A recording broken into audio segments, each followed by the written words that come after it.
lady, I got a lady, I got a lady. Hey, I got a lady, I got a lady. Hey, name is the upper echelon, she a debater, baby, baby. She can give it to you straight, no chaser. She got the smarts, she got the heart, she got the heart, she got the confidence, baby, confidence. Yeah. Baby, she the upper echelon. You know you intimidated. Stupid can't play with smart. She got the smart, she got the smart, she got the heart, she got the heart, she got the confidence, confidence. Baby, she the upper echelon. You know you intimidated. Stupid can't play with smart. Stupid can't play with smart. Stupid can't play with smart. Stupid can't play with smart. Stupid can't play with smart. Stupid can't play with smart. Stupid can't play with smart. Stupid can't play with smart. Stupid can't play with smart. Stupid can't play with smart. Stupid can't play with smart. Stupid can't play with smart. Stupid can't play with smart. Stupid can't play with smart. Stupid can't play with smart.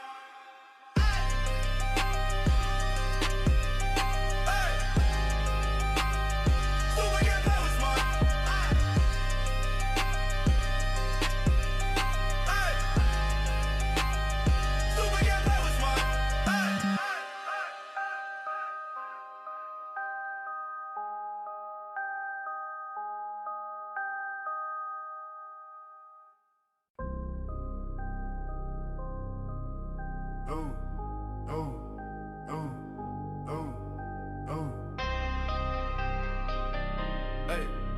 I got a lady, I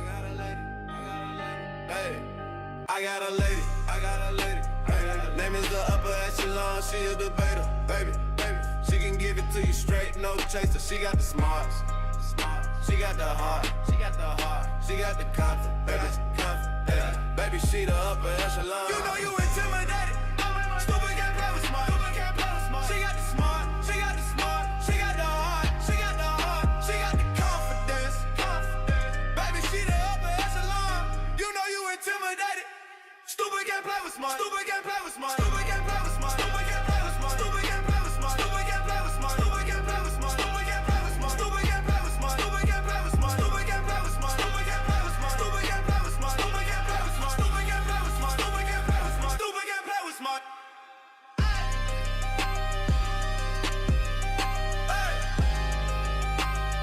Stupid can't play with smart.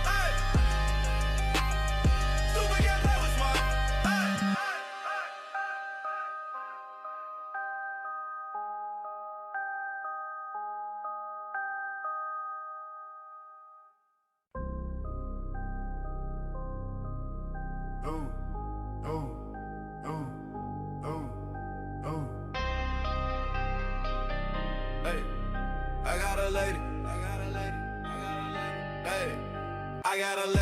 got a lady. Hey, name is the upper echelon, she a debater, baby, baby. She can give it to you straight, no chaser. She got the smarts, she got the heart, she got the heart, she got the confidence, baby, confidence. Yeah. Baby, she the upper echelon. You know you intimidated. Stupid can't play with smart. Stupid can't play with smart. She got the smart, she got the smart, she got the heart, she got the heart, she got the confidence, confidence. Baby, she the upper echelon. You know you intimidated. Stupid can't play with smart. Stupid can't play with smart. Stupid can't play with smart. Stupid can't play with smart. Stupid can't play with smart. Stupid can't play with smart. Stupid can't play with smart. Stupid can't play with smart. Stupid can't play with smart. Stupid can't play with smart. Stupid can't play with smart. Stupid can't play with smart. Stupid can't play with smart. Stupid can't play with smart. Stupid can't play with smart. Stupid can't play with smart. Stupid can't play with smart.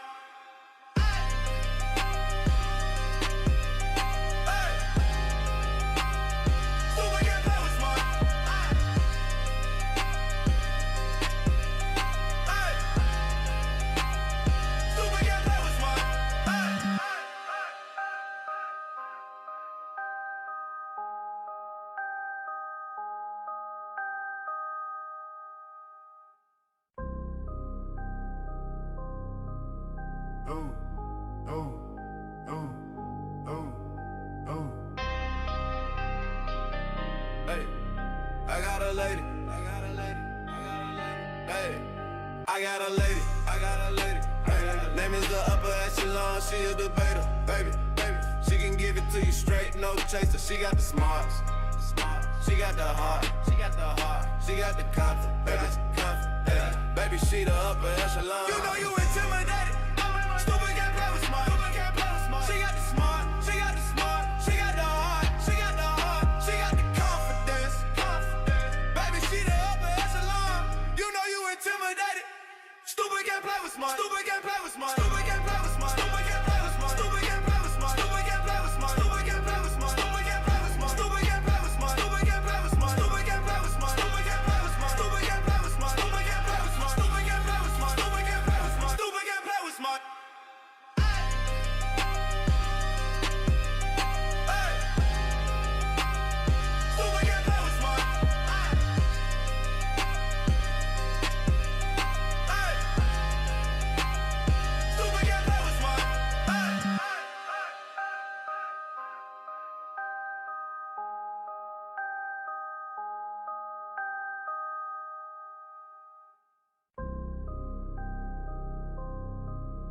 Oh, oh, oh, oh, oh. Welcome back to the Upper Echelon Podcast, where we keep it REAL, 100 proof, real, where we ain't never, ever scared to tell the truth. Hit the like button on your way in. Also, make sure you hit the notification bell, subscribe to my channel if you are not already subscribed. I do want to give a big shout out to my day ones and also a huge shout out to my new subs. Thank you for trusting me with your views and watching my content, and listening to me share my thoughts, opinion, and facts on my channel regarding this case and any other case that I plan on covering in the future. Also, if you would like to donate to my channel, I'm always going to have my Cash App pinned at the bottom of the screen. If you're not able to donate monetarily, your view is enough and your like is enough. Thank you for being here. Thank you so much, Raquel, for that $10 super chat. That's right, big up, not the little one. Hey, everybody coming in. I see them pink hearts for Meeks. I see those pink hearts for Meeks. But today, you guys, I feel like there is a lot of confusion around this order of protection, right? So I want to make a couple of things clear, and I want to clear a couple of things up when it comes to the order of protection. Hold on one second, Charles, okay? Because I don't want any interruptions. Hold on.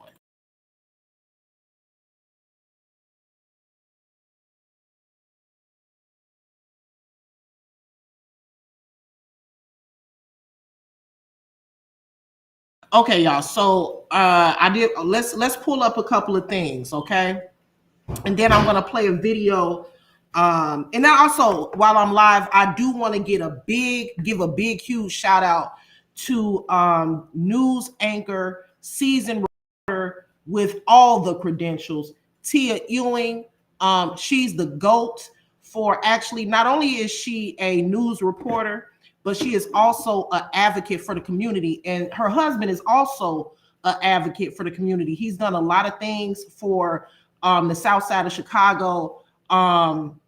He involves himself in trying to mediate certain crimes in Chicago. He has his own Facebook page, and I believe he has a YouTube channel. I'm going to try to find it, but I know he's on Facebook, and I'm going to share it with you guys.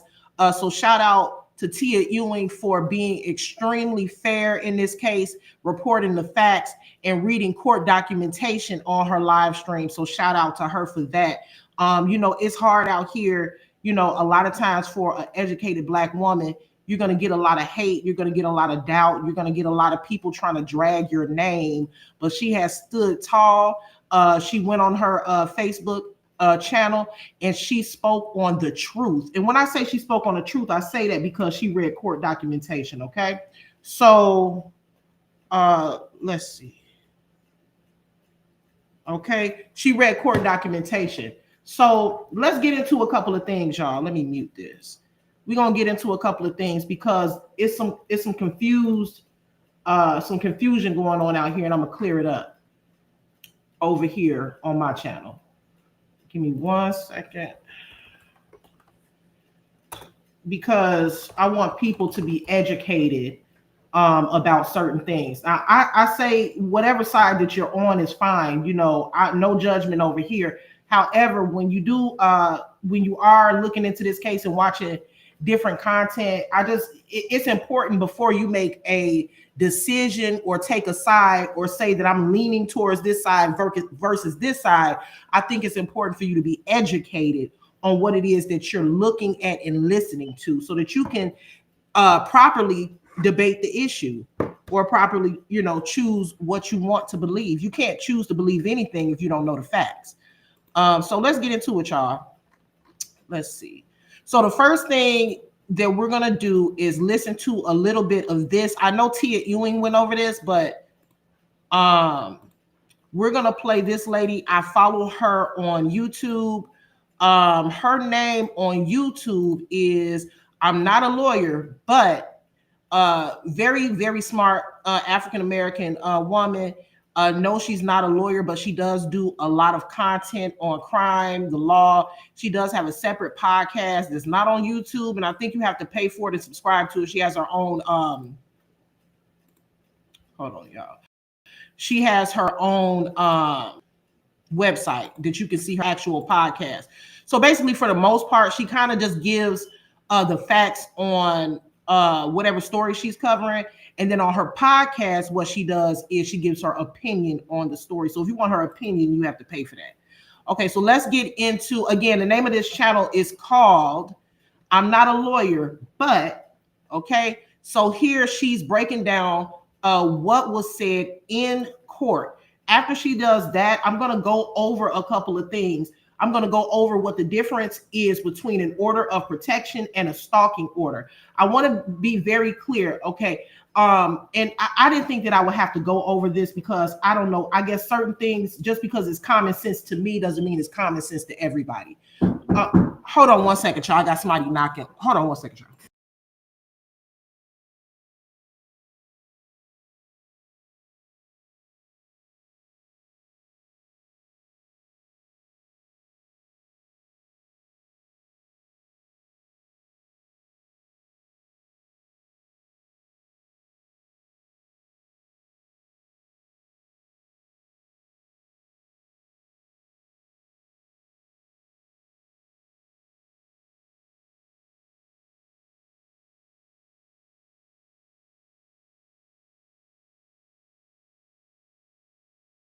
My bad, y'all. Okay, I'm back. So just because I left off here, just because something is common sense to me does not mean it's common sense to everyone. So I have to remember certain things I may have to break down. So let's get into playing this. Hold on.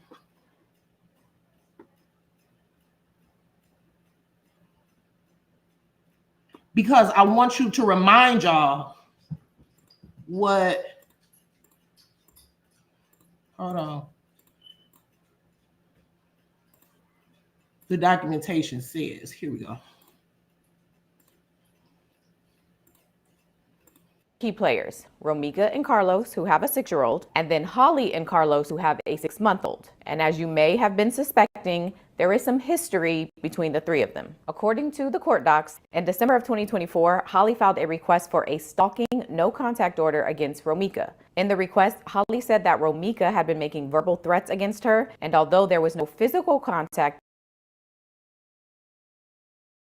between the two of them, because the two women had actually never even met each other, the verbal threats were made repeatedly and in different ways. According to Holly, Romika would make the threats through Carlos's family. She would also make them through Holly's family, including allegedly calling Holly's grandmother once to make a threat, and Romika allegedly would also call Holly herself to threaten her. And so Holly files the request in December of 2024, and then in July of 2025, a judge granted the request. So the no contact order was put in place, but that order was never. I want you guys to pay attention to something. I know I had somebody complain in the comments about how I stopped the video during any commentary that I'm playing. However, a lot of people, everybody's not versed on how YouTube and fair use works. I'm actually not allowed to play someone's content through and through without stopping it to give my commentary. So it may be annoying to you that I'm stopping it and talking. However, that's what is required. I'm not here to just play somebody's commentary through and through. I'm here to give my commentary. Now, if you want her commentary through and through with no interruptions other than the ads, then you would need to go to her channel. And I gave the name of her channel at the beginning. So if anyone, just to let you guys know why I do that. So, but what I did want to point out is, as we're listening to what this order, as she's speaking about what this order said, notice that the order does state certain key words. And one of those key words is alleging that the victim made verbal threats to the defendant. The defendant did not allege that the victim committed any acts of violence against her. We're going to talk about why that is important as well. The word alleged and allegedly used in an order of protection or a TPO or a stalking order is actually very common. Reason being is because it is very common for a person to go get an order of protection or a TPO without any evidence to back up what they are claiming. It is also not required legally for someone to bring in evidence when obtaining an order of protection. So remember that these are still Holly's claims. What she's saying that Romika did to her in the stalking order is alleged, not factual. So when you listen to people saying that they're bringing the facts, the order of protection technically is not a fact other than she obtained it. But the contents of the order could very much have been made up and created like a fairy tale. Very much so could have never happened. Okay, so keep that in mind. Never served on Romika, meaning she was never notified, or at least not officially notified, that order had been put in place. And there were attempts to serve her this order, but it was apparently never successful. So that's the backstory. Now let's fast forward to the date of the incident, which was September 8th, 2025. I'm going to stop it right there, and we'll get into the rest of that later. Okay, so this order of protection or stalking order, I got to get out of saying order of protection. This stalking order that Holly obtained against Romika in December of 2024, the defendant sought a stalking no contact order against the victim, alleging that the victim made verbal threats to the defendant through the defendant's family members. The defendant did not allege that, let me make this a little bit larger. The defendant did not allege that the victim committed any acts of violence against her. The order of protection was granted in July of 2025, but never served to the victim. As of the date of the incident, the defendant and the victim have never met in person. Now, when we're talking about this when we're talking about this stalking no contact order, we have to remember what the stalking no contact order was obtained for. It was obtained for alleged phone calls, alleged threats over the phone, not to mention none of these threats that are being alleged were ever done directly to the defendant, who is Holly. Holly is the defendant, right? So what is the crime that was committed? The crime that was committed was murder, was unaliving. It was in-person contact, right? So you murdering someone because you have an order of protection for a offense that is non-violent is not valid. You have an order of protection because someone was calling you. However, the offense is murder. It may be, maybe if she alleged in-person contact or violence, or say that she got beat up or stomped out, or Romika came to her home and slapped her upside the head, maybe it would make a little bit more sense. But you killed Romika. But your order of protection says that you've never met her. She's never tried to meet you in person. She's never even put a pinky on you, but yet the offense is murder. The judge is going to look at that as well. So what's also important to reiterate is that the judge has already stated in court that the order of protection in the court documents show that they both argued with each other, meaning that the judge and the courts and the prosecution acknowledges that even though Romika did not put in for a stalking order against Holly, they acknowledge that Holly was also harassing Romika, and that Holly and Romika's beef with each other was not one-sided at all, and that it was mutual.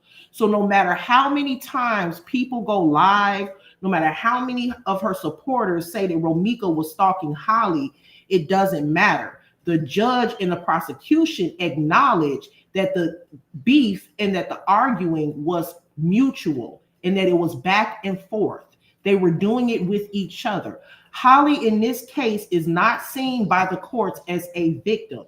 This will be documented that in court, the judge pulled up the order of protection and acknowledged that Holly did obtain an order. However, he was also able to pull up documentation showing things that Holly had done to Romika.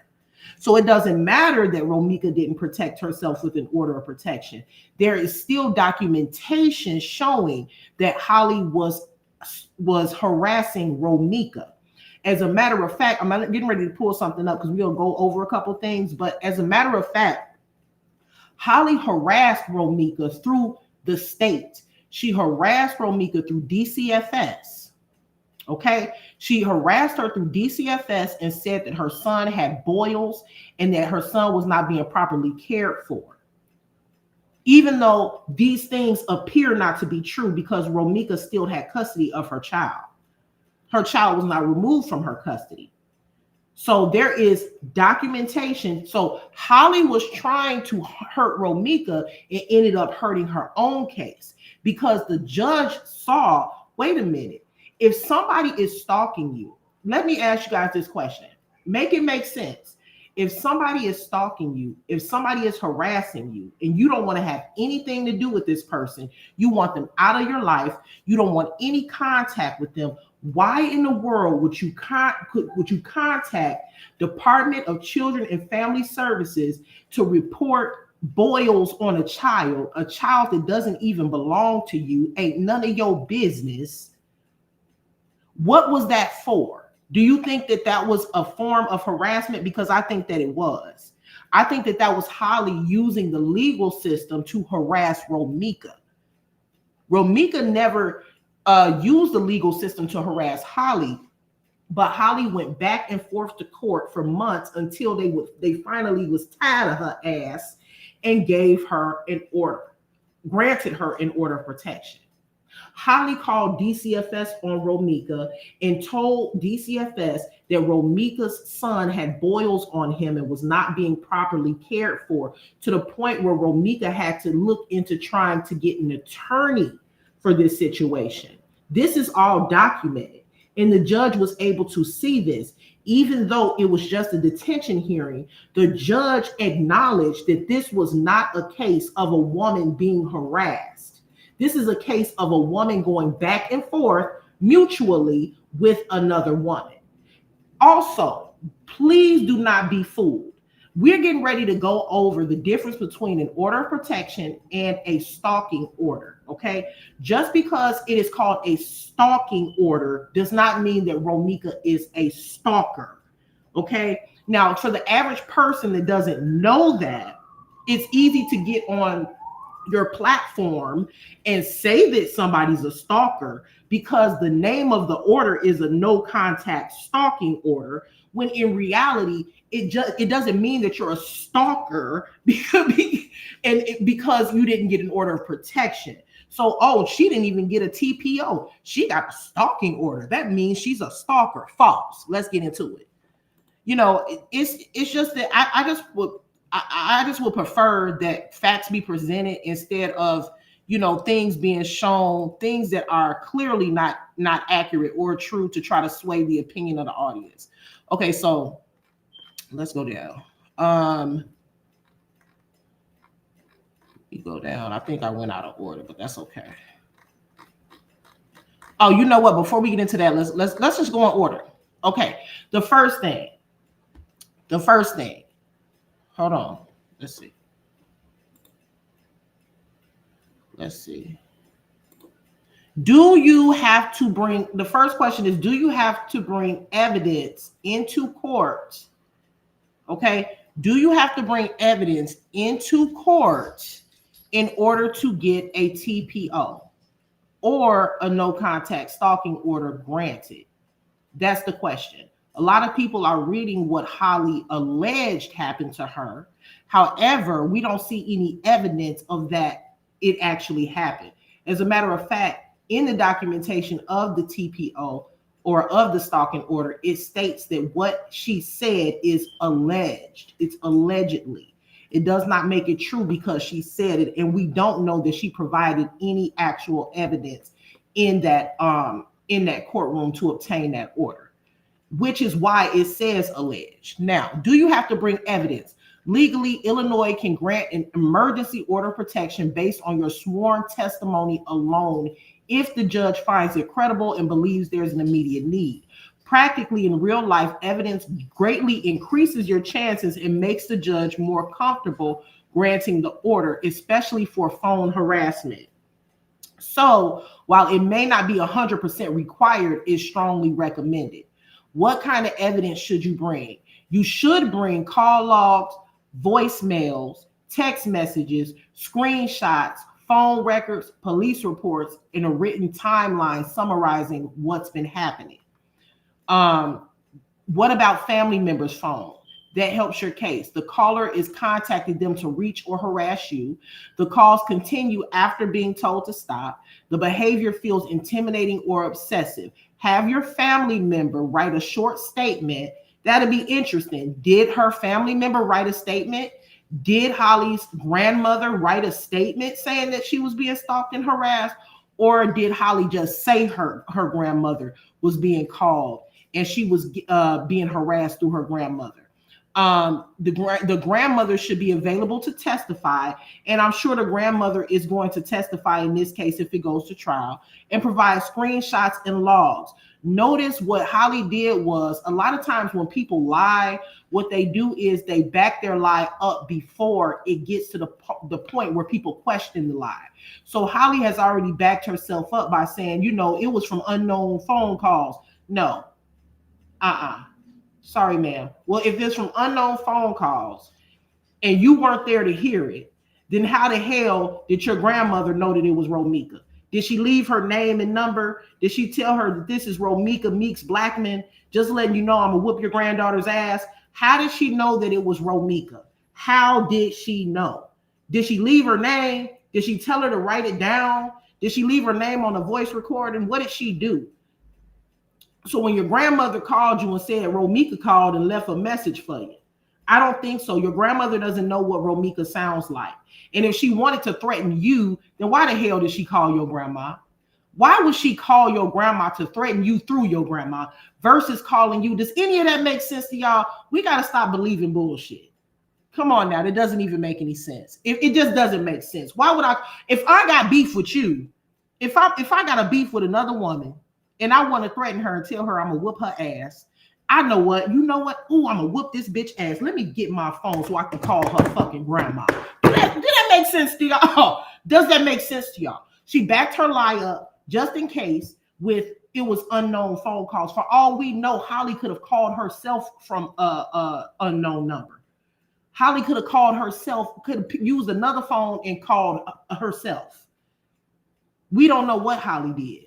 But we know that she did not need the evidence in court in order to get the TPO. I told y'all that before I even looked it up. So don't believe the hype. Just because she got a stalking order does not mean that she showed any evidence to obtain it. And if she did, we'd love to see it. If she has the evidence, we'd love to see it. So next time y'all get into a beef with somebody, apparently this is what people are doing in 2025.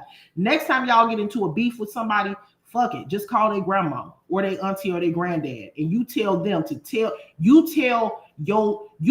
such and such that I said I'ma beat their ass. Yeah, instead of calling them or going to their social media, because I mean this is 2025. I could just find you on social media. I ain't gonna do all of that. I ain't gonna find you on, because you know you can very easily track social media. So if somebody's lying, they're not going to be able to lie and say, oh, she was inboxing me, because they're going to say, well, where are the inboxes at? And if you can't provide them, I could always go to Meta and ask Meta to pull up the inboxes. So no, I'm not going to say you inbox me. I'm going to say you call my mama. Let's be for real here. So what happens in court? You file a petition for an order of protection. 2, you appear before the judge, often the same day. You explain who the person is and what they're doing. and why it makes you feel harassed, threatened, or unsafe. 4, the judge reviews your evidence. 5, if granted, an emergency order can last up to 21 days. 6, a later court date is set for a preliminary longer term hearing. It doesn't say preliminary. I don't know what that word is, but it means longer term hearing where evidence is very important.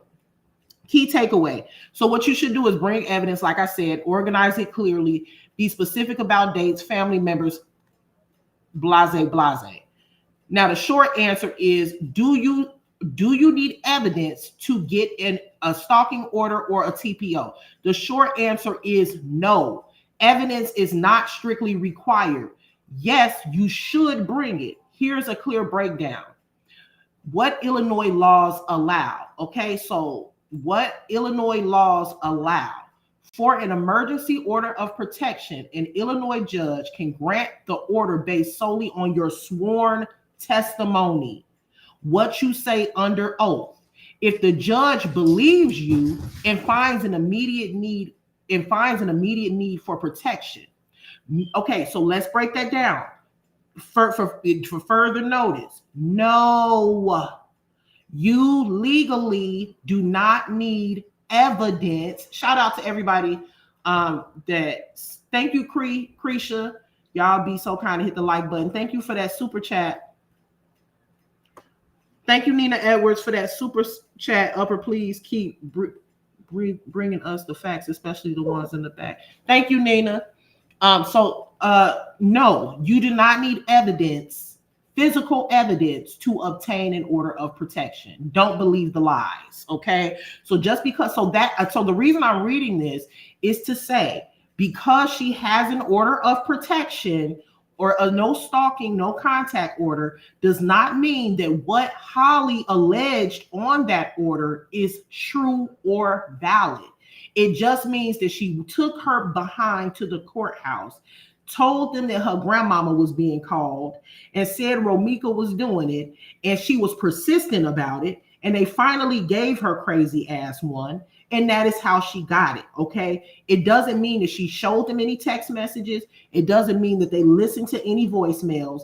It doesn't mean that they actually spoke to the grandmother to get her statement. It means that she was believed in court. Just like how the Holly supporters are believing her with no evidence or facts. That's exactly what happened when she got her TPO. They believed her with no evidence and no facts, which is why the order states over and over and over again, Holly alleged. Allegedly, Holly states. Holly alleged is all up and through there because it is alleged. No evidence was obviously shown. And if it was shown, we don't know that it was shown. So it would be remiss to continue to say that Romika did this and did that and did this and did that to Quadasia when we don't have the proper facts. The only thing that we know is that she obtained a lawful order. Now, there is no rule that says you must submit screenshots, records, or documents to file or be heard. Your testimony alone can be enough. Now, evidence still matters, but it is not required by law. So hopefully that makes sense to everyone. So that's to let you guys know that if you live in the state of Illinois, you can go down to the courthouse today on 555 West Harrison, which is the one that most people go to. You're going to go in there, okay? You're going to speak to a court advocate usually. The court advocate will ask you, do you need any help or assistance filling out the paperwork? They'll sit there with you and help you fill out the paperwork unless you brought in a social worker with you or a caseworker with you. But if you're alone, hold on one second, y'all. Hold on.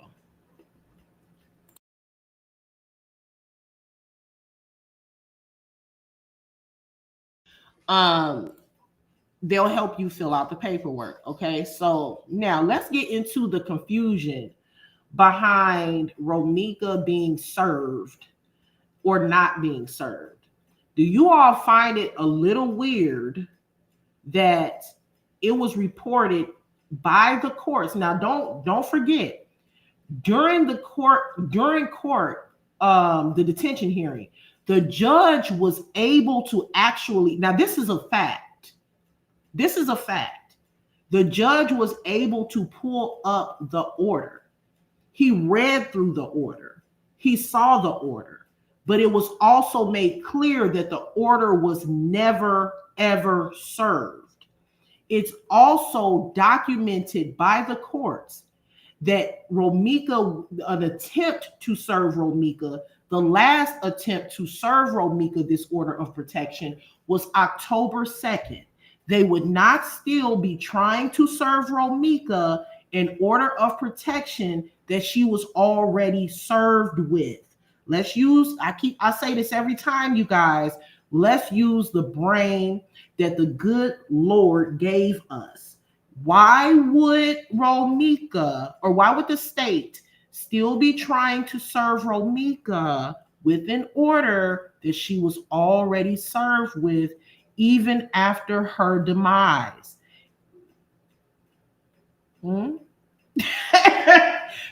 Could it be because she wasn't served? Come on, you guys, let's use those brains now. So let's see what ChatGPT is saying. So I wrote down the confusion here, right? And ChatGPT broke it down for us. Okay. ChatGPT says this confusion actually makes sense once you understand how service works for orders of protection in Illinois. And it's something bloggers and even some reporters often mix up. Key points first. This clears up most of the confusion. And so what people are presenting is a document showing that Romika was in court with Holly. This is what people, so before I get into it, this is what people are showing, right? And so this adds to the confusion as to was the order served or was the order not served, because we see a document that people keep flashing, which is confusing the masses, making people think that Romika was served when she actually wasn't. Because, okay, I'm seeing this document, but also the courts are reporting that she was never served. Also, there is news reporters saying that she was served, they attempted to be served October 2nd after she had already passed away. And a lot of people are saying, okay, well, the document says they were in court.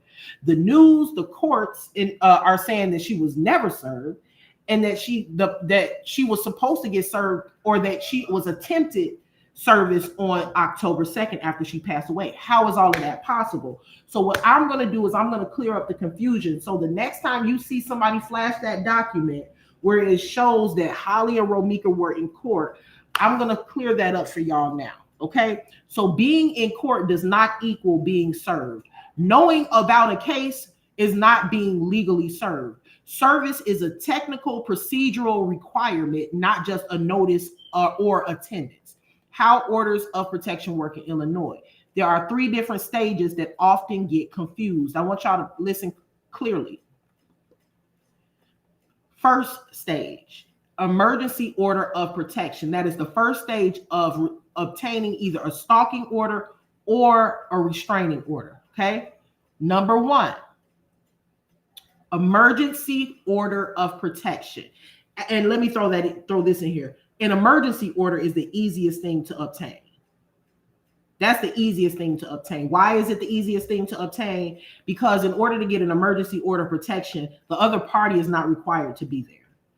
They're just listening to me. They're not listening to anybody. The other party that I'm making allegations against is not there to defend themselves. So I make the decision to go into the courthouse and get an order of protection because I feel like I need one. Right? But the other party isn't there to say, no, that didn't happen. So that's the easiest thing to obtain. You don't need any evidence. Okay. We already went over that. Legally in the state of Illinois, Google, if you don't believe it, Google it for yourself. That's why I say when you listen to all of us bloggers, please go do your own research so that you can know that what you've heard is incorrect or correct.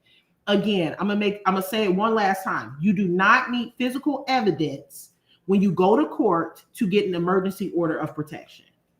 Is it helpful? Yes. Is it required? No. That's the law. That's not my opinion. That's the facts. Now, the first step on obtaining order of protection in the state of Illinois.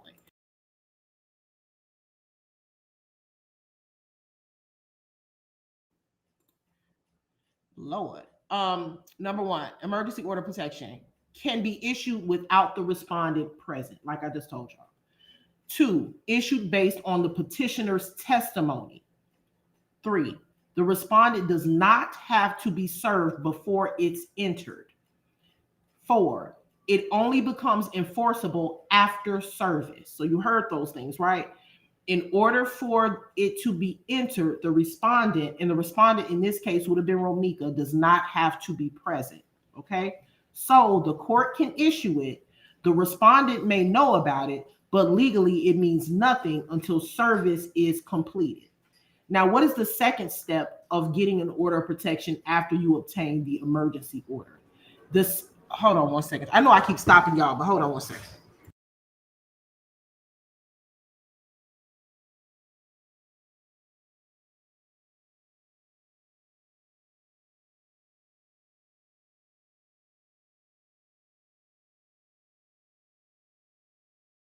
Okay, so now we're on to the second step. Okay, so the second step is an interim order of protection. Now that's issued if service hasn't happened yet.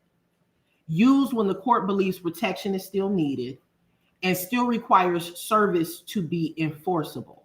Okay, plenary, or I'm gonna call it plenary order of protection. I hope I'm saying that right.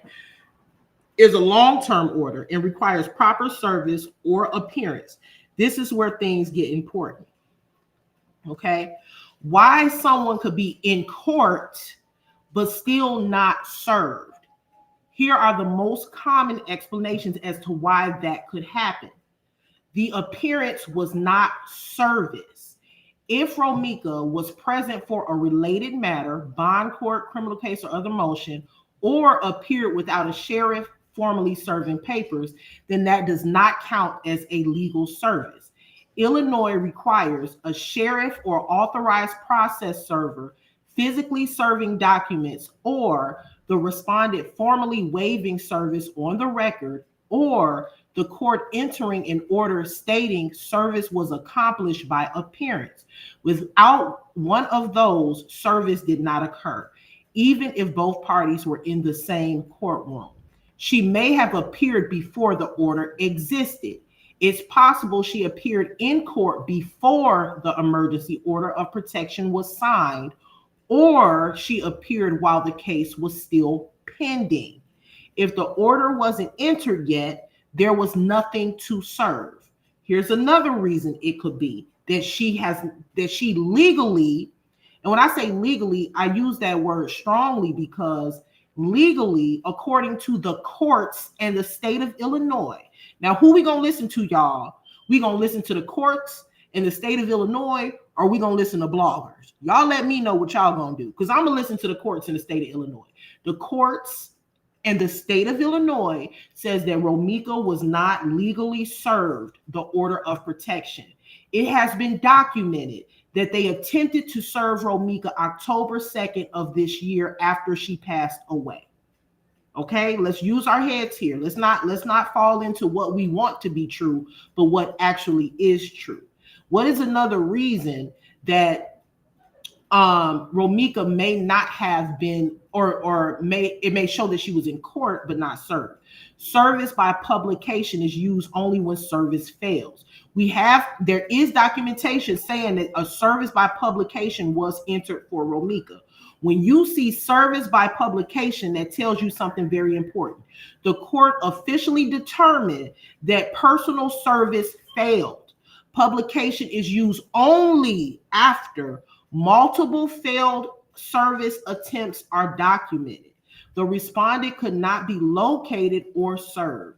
If the court approved publication, it strongly suggests that no valid personal service ever occurred.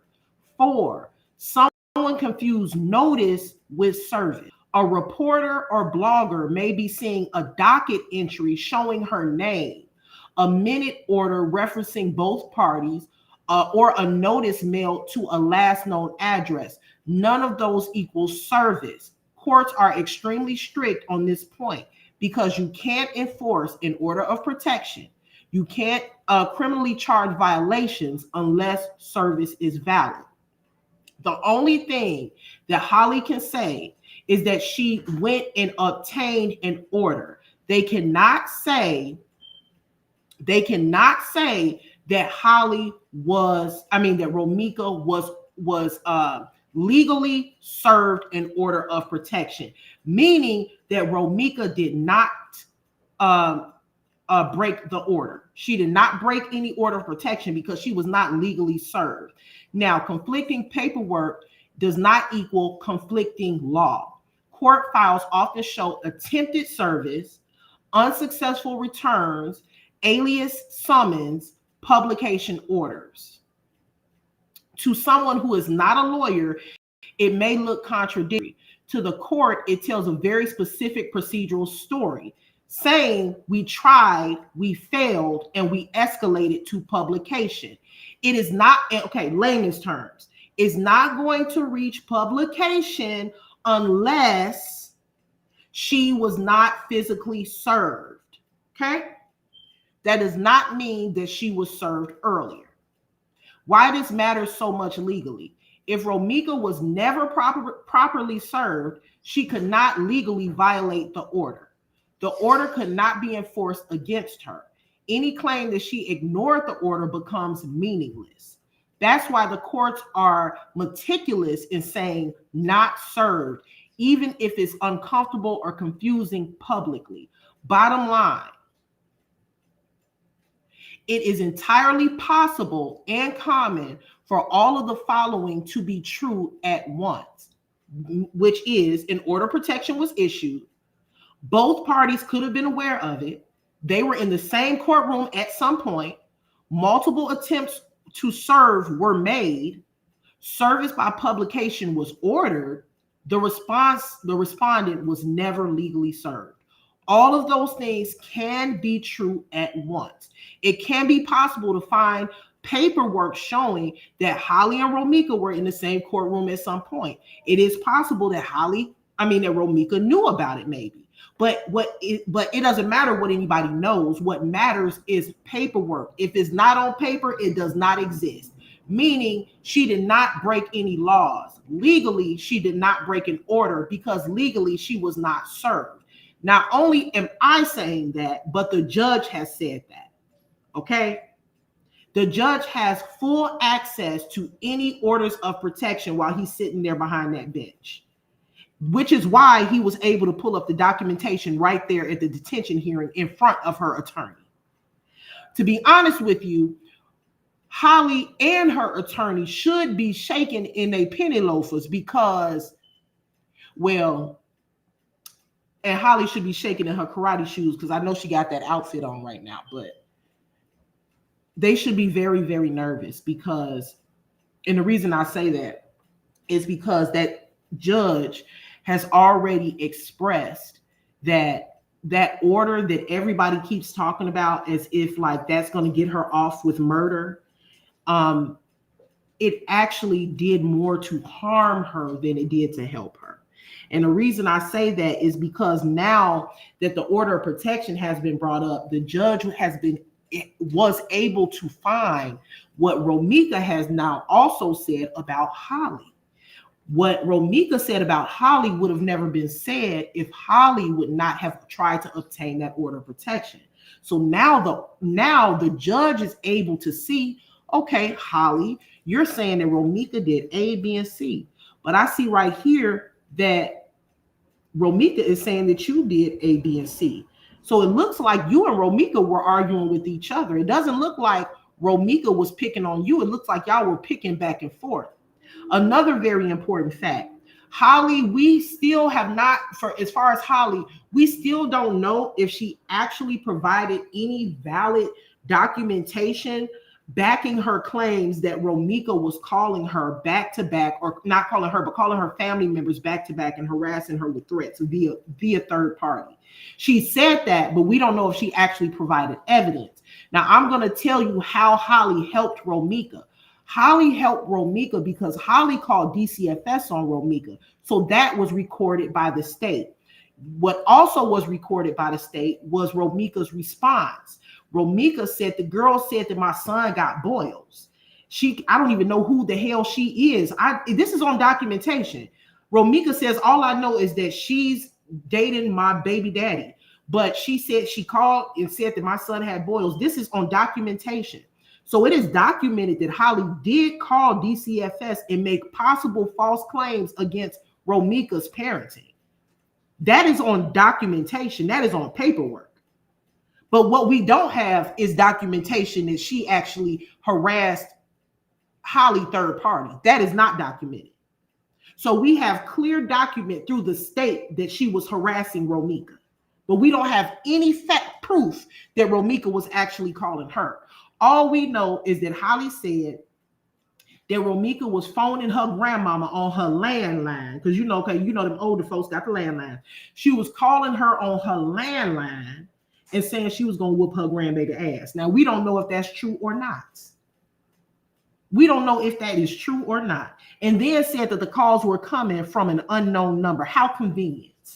How convenient that instead of stalking you through social media, which is what most people do in 2025, both of you all were very active on Instagram, Facebook, and Snapchat or whatever else that you was using. So Romika and you were very active on social media, but when she wanted to harass you, she got off social media and called your grandmama landline. Yeah, okay. Sure. Okay, so now let's go down. Damn it. Hold on one second, y'all.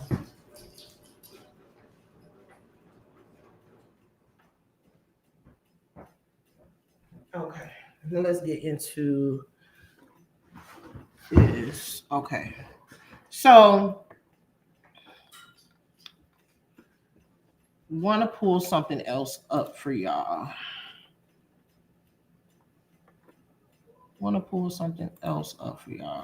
Okay, so now they're saying that this is the funniest thing ever. So now they're saying that because Holly obtained what you call a stalking no contact order against Romika, that means that Romika was a stalker because the name of the order is a stalking no contact order. It's a lot of really smart people on here. I don't know. So let's get into the difference, okay? People are not granted stalking no contact orders versus an order of protection because they're a really big stalker. Okay, there's a reason that the names are different. A stalking no contact, let me blow this. Let me make this larger so y'all can read with me. I don't know how big it is on the screen. A stalking no contact order specifically targets perpetrators of stalking repeated unwanted contact where there is no prior relationship, domestic family, while a general no contact order or protective order often applies to situations involving domestic dating relationships or SA, with the key difference being the relationship status and specific legal grounds that trigger each civil protection order. Now, let me say that in layman's terms. A stalking no contact order is granted for anybody who is a stranger or not related to you. An order of protection is granted to someone who is related to you, family member or domestic, meaning they're in your home or you know them personally, or is dealing with SA or something like that. Okay. So one last time, it doesn't mean that Romika was a stalker and that's why she got a stalking order versus a protection order. She got a stalking order because she did not know Romika. Got it? She's considered to be a stranger. And in the state of Illinois, probably in most states, I don't know, but in the state of Illinois, I'm speaking on Illinois because that's where this case is. In Illinois, if you do not know the person and they are essentially a stranger, then you would receive a stalking no contact order. If you do have a prior relationship with the person and it's a domestic or slash family issue, or you know the person personally, then you would get a order of protection or a no contact order. Do we understand the difference? So when somebody says, well, it says that she got a stalking order, that means she's a stalker. No, it does not. No, it doesn't. Okay. Now, key differences. Relationship requirement. For victims of stalking by someone they don't have a domestic dating relationship with. Okay? That's what a stalking no contact order is for. An order of protection, it requires a specific relationship, dating, family, or household member. A civil no contact order often is for SA abuse where no relationship exists. Okay? Now we know the difference. I'm going to let this finish playing while I pull something up real quick.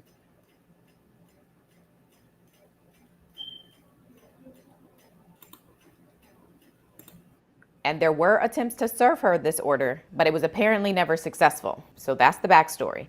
Now let's fast forward to the date of the incident, which was September 8th, 2025. According to these court documents, that morning, Romika dropped her son, the one she shared with Carlos, off at school, which was located at 55 West Cermak Road in Chicago. It was a Monday, and Romika actually posted on her Instagram a note that she left in her son's lunchbox, which said, quote, "Happy Monday, son. Today is a fresh start to this, and you can start off strong. Always remain yourself. You're the coolest, smartest, and funniest kid I know. I love you so much, and you make me so proud. Have a great day. Mommy loves you. Love, Mommy."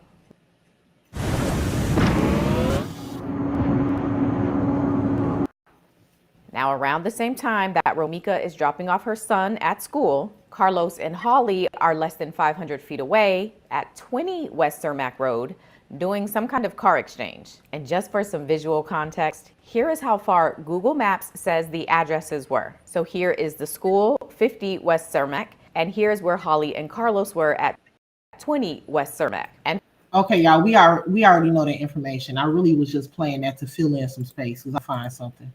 So let's get into like and the reason I'm bringing this up is because I have a genuine confusion as to why this. I'm sure the courts are going to bring up the order of protection in her defense. However, obviously, I don't think that it's going to work because trial hasn't even begun yet. And the judge it has been documented already to have shot down the order of protection. So I don't think it's going to work for her. The defense is looking pretty weak at this point, unless some other evidence is introduced. And I think that if any other evidence existed, they probably would have brought that up at the detention hearing because they brought up other things.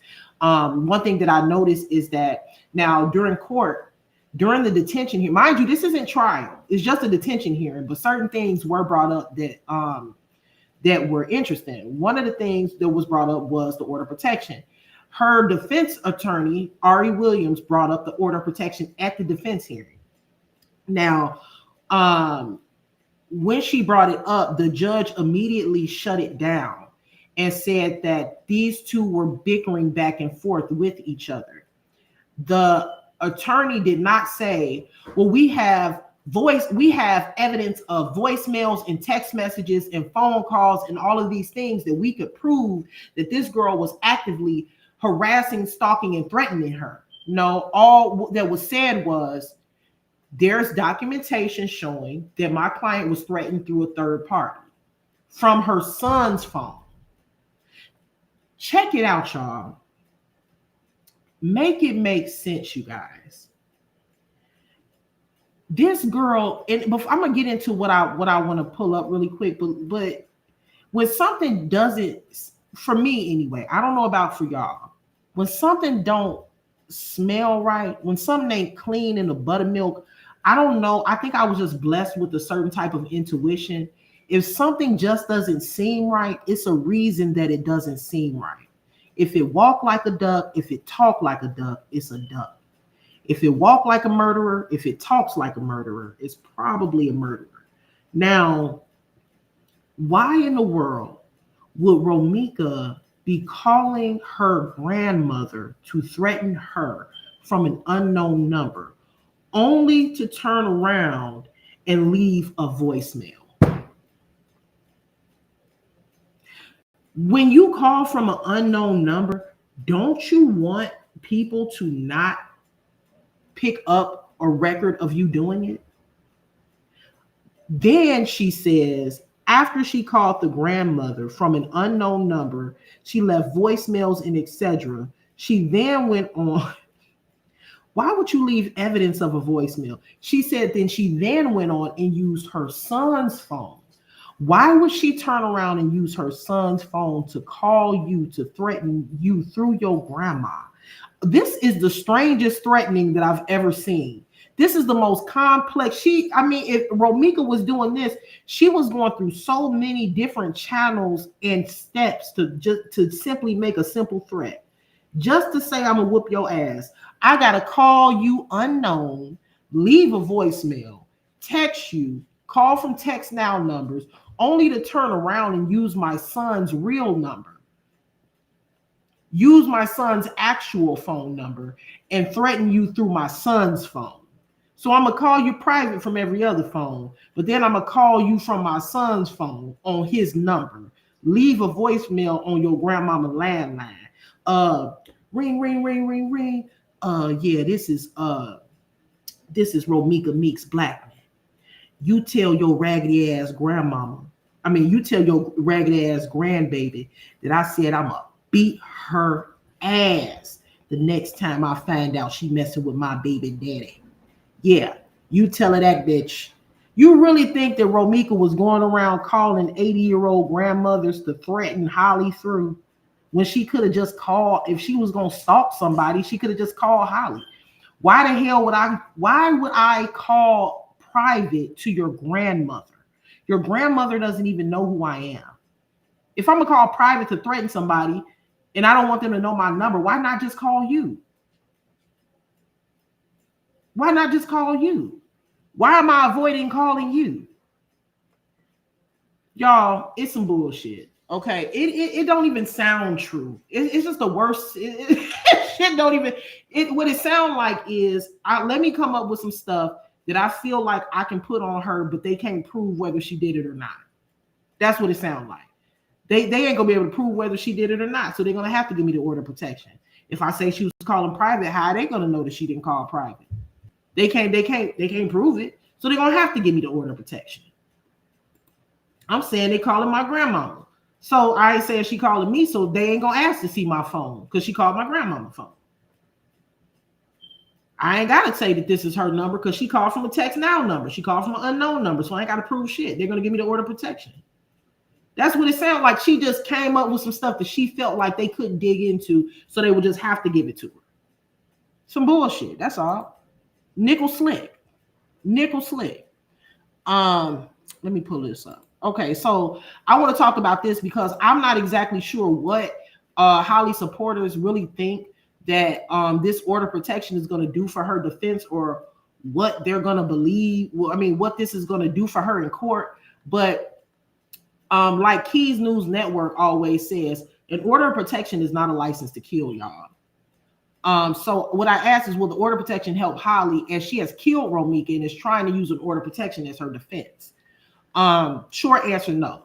An order of protection by itself will not legally justify the killing, and it is not a defense to homicide in Illinois. At most, it can provide context, but not justification. So yes, they may use it as context in court, but it is not a justifiable reason to kill someone. Now, going back to I'm going to read the rest of this, but going back to the witness statements, it's several reasons why this young lady was charged with first-degree murder. I want y'all, and I went and talked about this in a previous live stream that I did, but it's a lot of people going around saying that there's no proof. There's no proof. There's witness statements. The witness statements are not reliable. They're conflicting. Blah blah blah. But so we're just gonna ignore the fact that the court documentation states that there were things captured on video that confirm witness statement.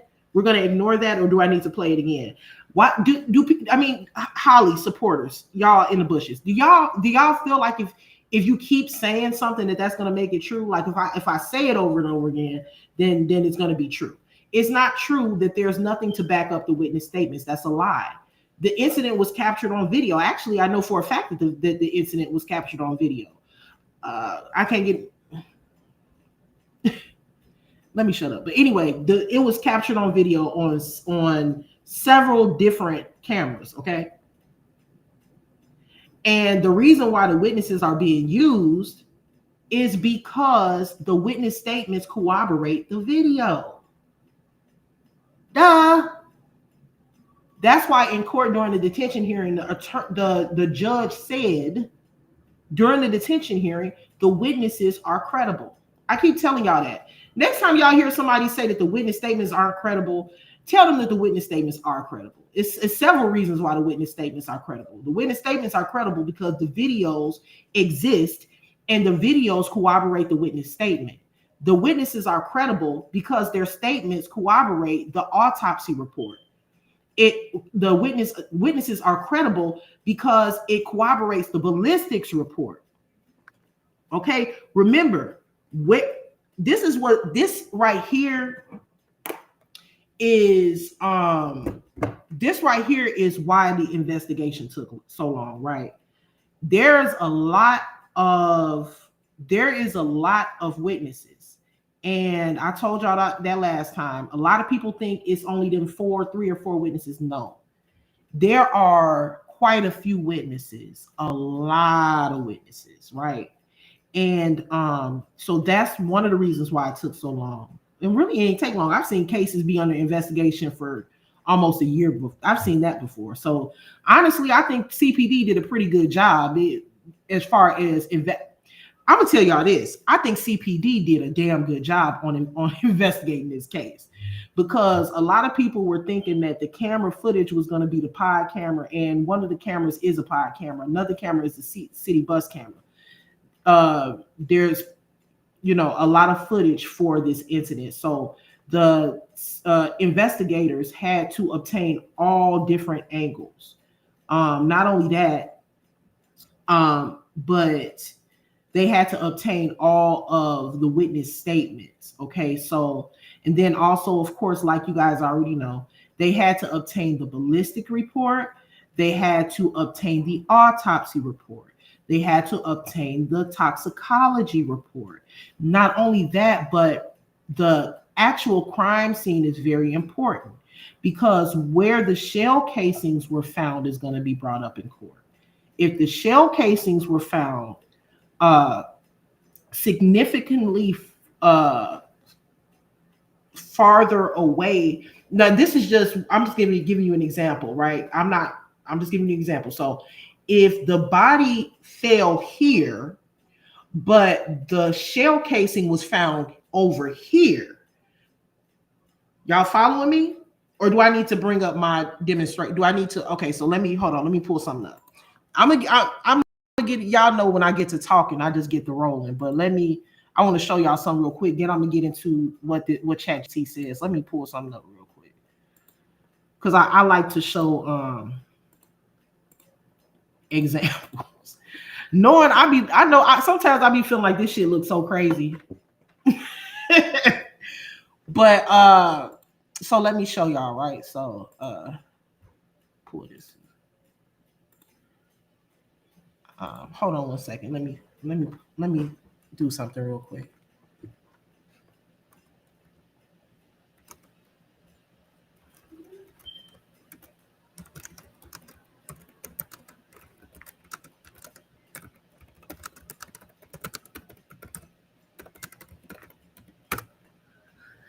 Hold on. I'm getting ready to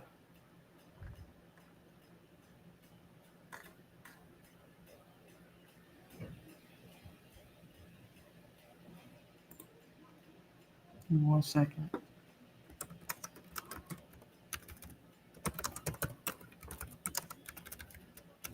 Because I want to explain this to y'all properly. Hold on. Because I know what I want to say, but I just want to say it right.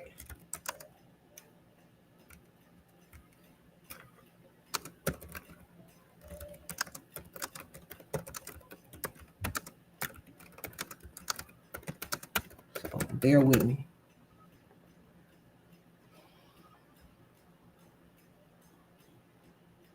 Okay, so I'm gonna do this, and then I wanna show y'all something. Why is my I thought that my screen was still showing the, hold on.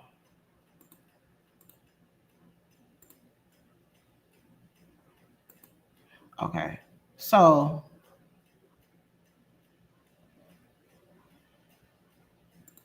okay, so let's just say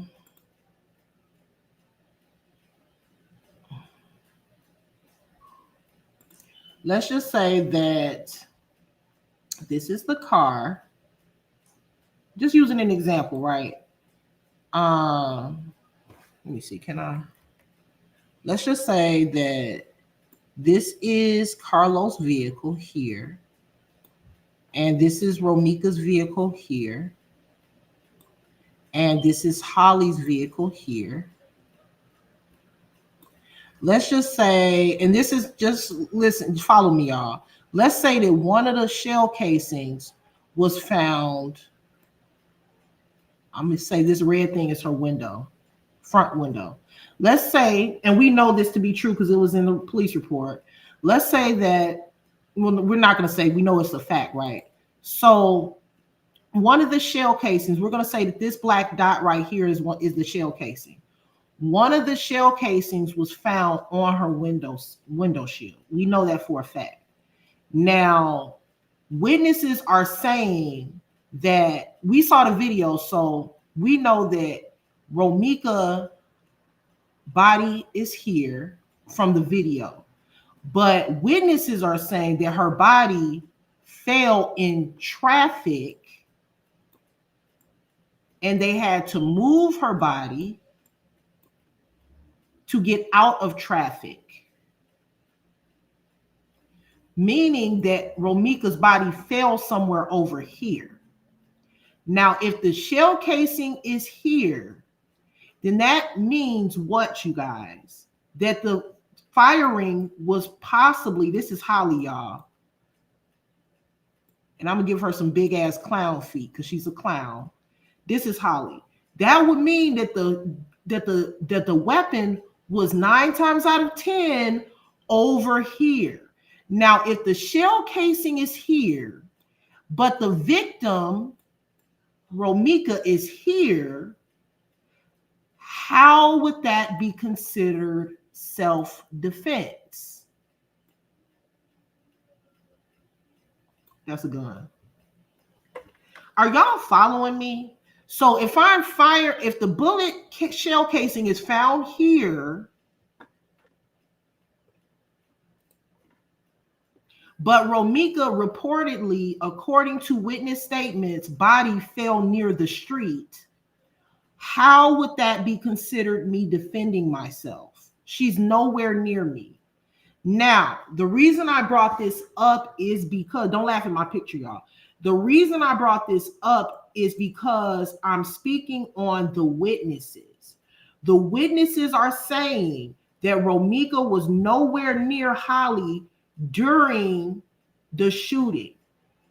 The autopsy also states that Romika did not have any gunpowder residue on her person. That also verifies the witness statement. The location of the shell casing, which I circled over here, is also very important because it also shows that it is possible that Holly was nowhere near Romika. The video footage from the CTA bus also corroborates the witness statement because it has been stated in court that the CTA bus captured Carlos holding Romika in a headlock. The witnesses told police before the courts ever saw the video that Romika was in a headlock. So when people call the witnesses liars and exaggerators, where are they lying at?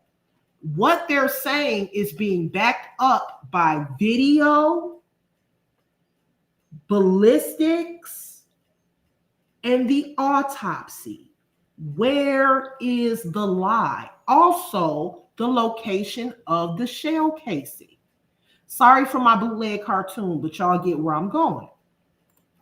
So let's pull something up real quick when we're speaking about the shell casing, okay?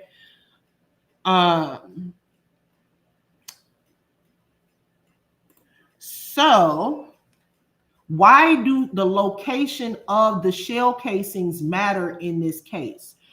Now remember, one of the shell casings was located on Holly's vehicle. We now knew she was not near Holly's vehicle. She was actually by the street by her vehicle. They actually had to move Romika's body towards Holly's vehicle because they wanted to protect her body from the oncoming traffic. Remember, a lot of people were using that. Well, look at where her body is. She right there by her car. So that means that she was attacking her. But now look at God. Now we know that no, actually her body was moved. Okay. So we know that she wasn't by her vehicle because that's what the court documentation says, is that her body was moved. So shout out to Keys News Network because Keys actually said that before it came out. So why do the location of shell casings matter in self-defense? Because shell casing location is a physical neutral witness. It helps the jury and experts reconstruct where people were standing, moving, and aiming at the exact moment the shots were fired, which is critical to a self-defense claim. Below is a clear courtroom reason why it matters. Number one, they show who was moving versus who was standing. This is why it's important for a crime scene not to be compromised. And this is the reason why so many people were making such a big deal about Carlos all running up and through the crime scene the way that he was. When there is an unaliving, or a murder, don't touch anything. Don't be walking all up and through the crime scene. Why do you think they put the yellow tape up? Nothing needs to be touched. Why do you think they put these markers up? They put those markers up because where the actual bullet is located is very, very important. Okay, so they show who was moving versus who was standing. And I know y'all are like, what? But I mean, it's very, very scientific. They got whole experts for shit like this. They show who was moving versus who was standing. Semi-automatic firearm eject casings in a predictable direction, usually right and slightly backward. Casings clustered in one type area. Shooter must be stationary. Casing stretched along a path. Shooter likely moving while firing. If Holly claims she was retreating, trapped, or being chased, but casings show she stood still or advanced, that undercut self-defense. They can indicate direction of advance or retreat. Casings don't lie about movement. Casings behind the shooter means that the shooter was facing forward, possibly advancing. Casings spread forward or sideways, shooter is changing position. Now, if Romika was near the street, Holly was near the sidewalk by her vehicle, but the casing was found on her windshield, what direction do you think Holly is facing? Forward. Okay, so she's not facing backwards, running away or walking away. Her gun and her body are forward. The placement of the shell casing indicates direction of advance or retreat.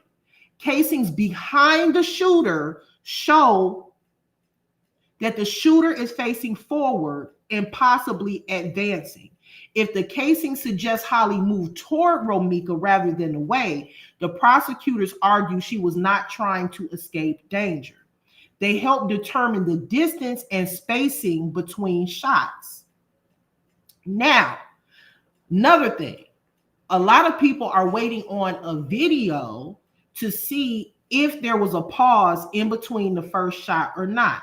Whether the video picked that part up or not, it doesn't matter. It can still be determined due to the location of the casings. So this is why I say that she's cooked. And can y'all put them forks in the chat again? Because she's definitely cooked. If I'm sorry that I'm not paying attention to the comments because I'm trying to read. So they help determine distance between spacing and shots. So in layman's term, before I actually read it, if one casing is found 2 feet away from my vehicle, but the other casing is found right on my windshield, it shows where I was when I was shooting. Does that make sense? So if initially the first shot came from the sidewalk, they may find a casing near the sidewalk. If I'm shooting it, but then if I'm walking forward towards my vehicle, they may find a shell casing on my vehicle or on my windshield. They're gonna want to know in a self-defense case, why is there a shell casing back here, the first one, and then there's another shell casing all the way over here? And why does it appear that this shell casing is back here, but every time we find a shell casing is getting closer and closer to Romika? Put those forks in the chat, y'all. Go ahead and put them in the chat. They're going to want to know this stuff. Why are the shell casings spread so far apart? If you're standing stationary because you are shooting someone and defending yourself who is advancing towards you, why do the shell casings appear that you were advancing towards them? Come on, stick the fork in the bitch, okay? Because she's definitely done. She's overdone. She's overcooked. She overcooked. Take her out.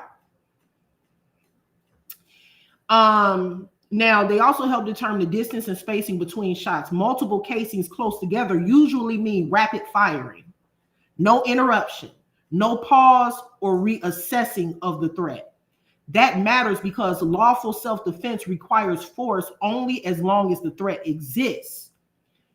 Another reason why the young lady is charged with first-degree murder, because she shot Romika twice. The autopsy report, or she tried to shoot her 3 times, but she was hit with 2 bullets.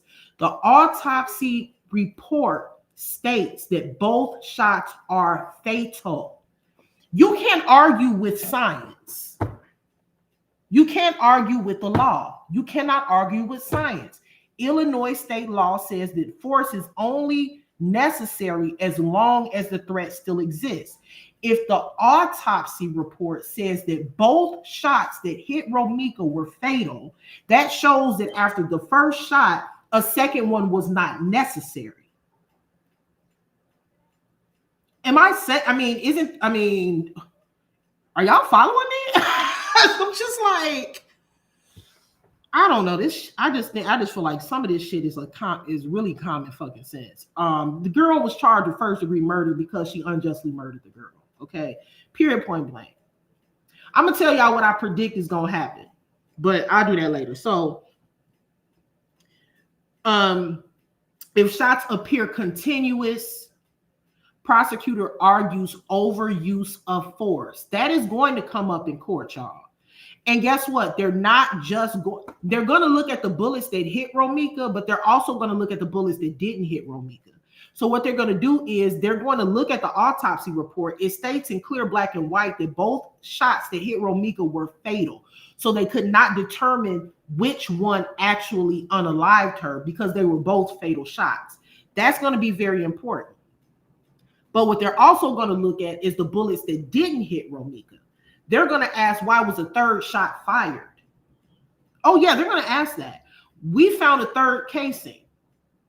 Both bullets that hit Romika were fatal. But then we found a third case in Miss Johnson. Now, why did you shoot again? Was there still a threat after the first 2 bullets? Now, Holly supporters tried to ignore the fact. They try to ignore the fact that this young lady used excessive force, but she did. Not only did she use excessive force, but she advanced towards Romika. Advanced, in matter of fact, just from what I told y'all, just to let y'all know, even if there were no witnesses on the crime scene, the shell casings are enough to show that she advanced towards Romika. The shell casings enough are to show that Romika was not a threat at that time. Even if they didn't have a witness, the autopsy report shows that she used excessive force. The shell casings show that she advanced towards the victim. So prosecution is going to argue over use of force. Even though the third bullet did not touch Romika, it is still a part of the case, because why was it used? What are you doing? The witnesses said that she advanced, she shot once, and then she paused, and then she walked towards Romika, shooting more. You don't advance towards someone that you've already shot. Witness statement says that she shot Romika in the face. One of my sources says that Romika was missing all of her bottom teeth and her bottom jaw was taken off. And they had to view her body like that. So after you see the damage you've done, you've literally taken somebody's jaw off. Literally. And then you look at what the damage you've done and you look to do more damage.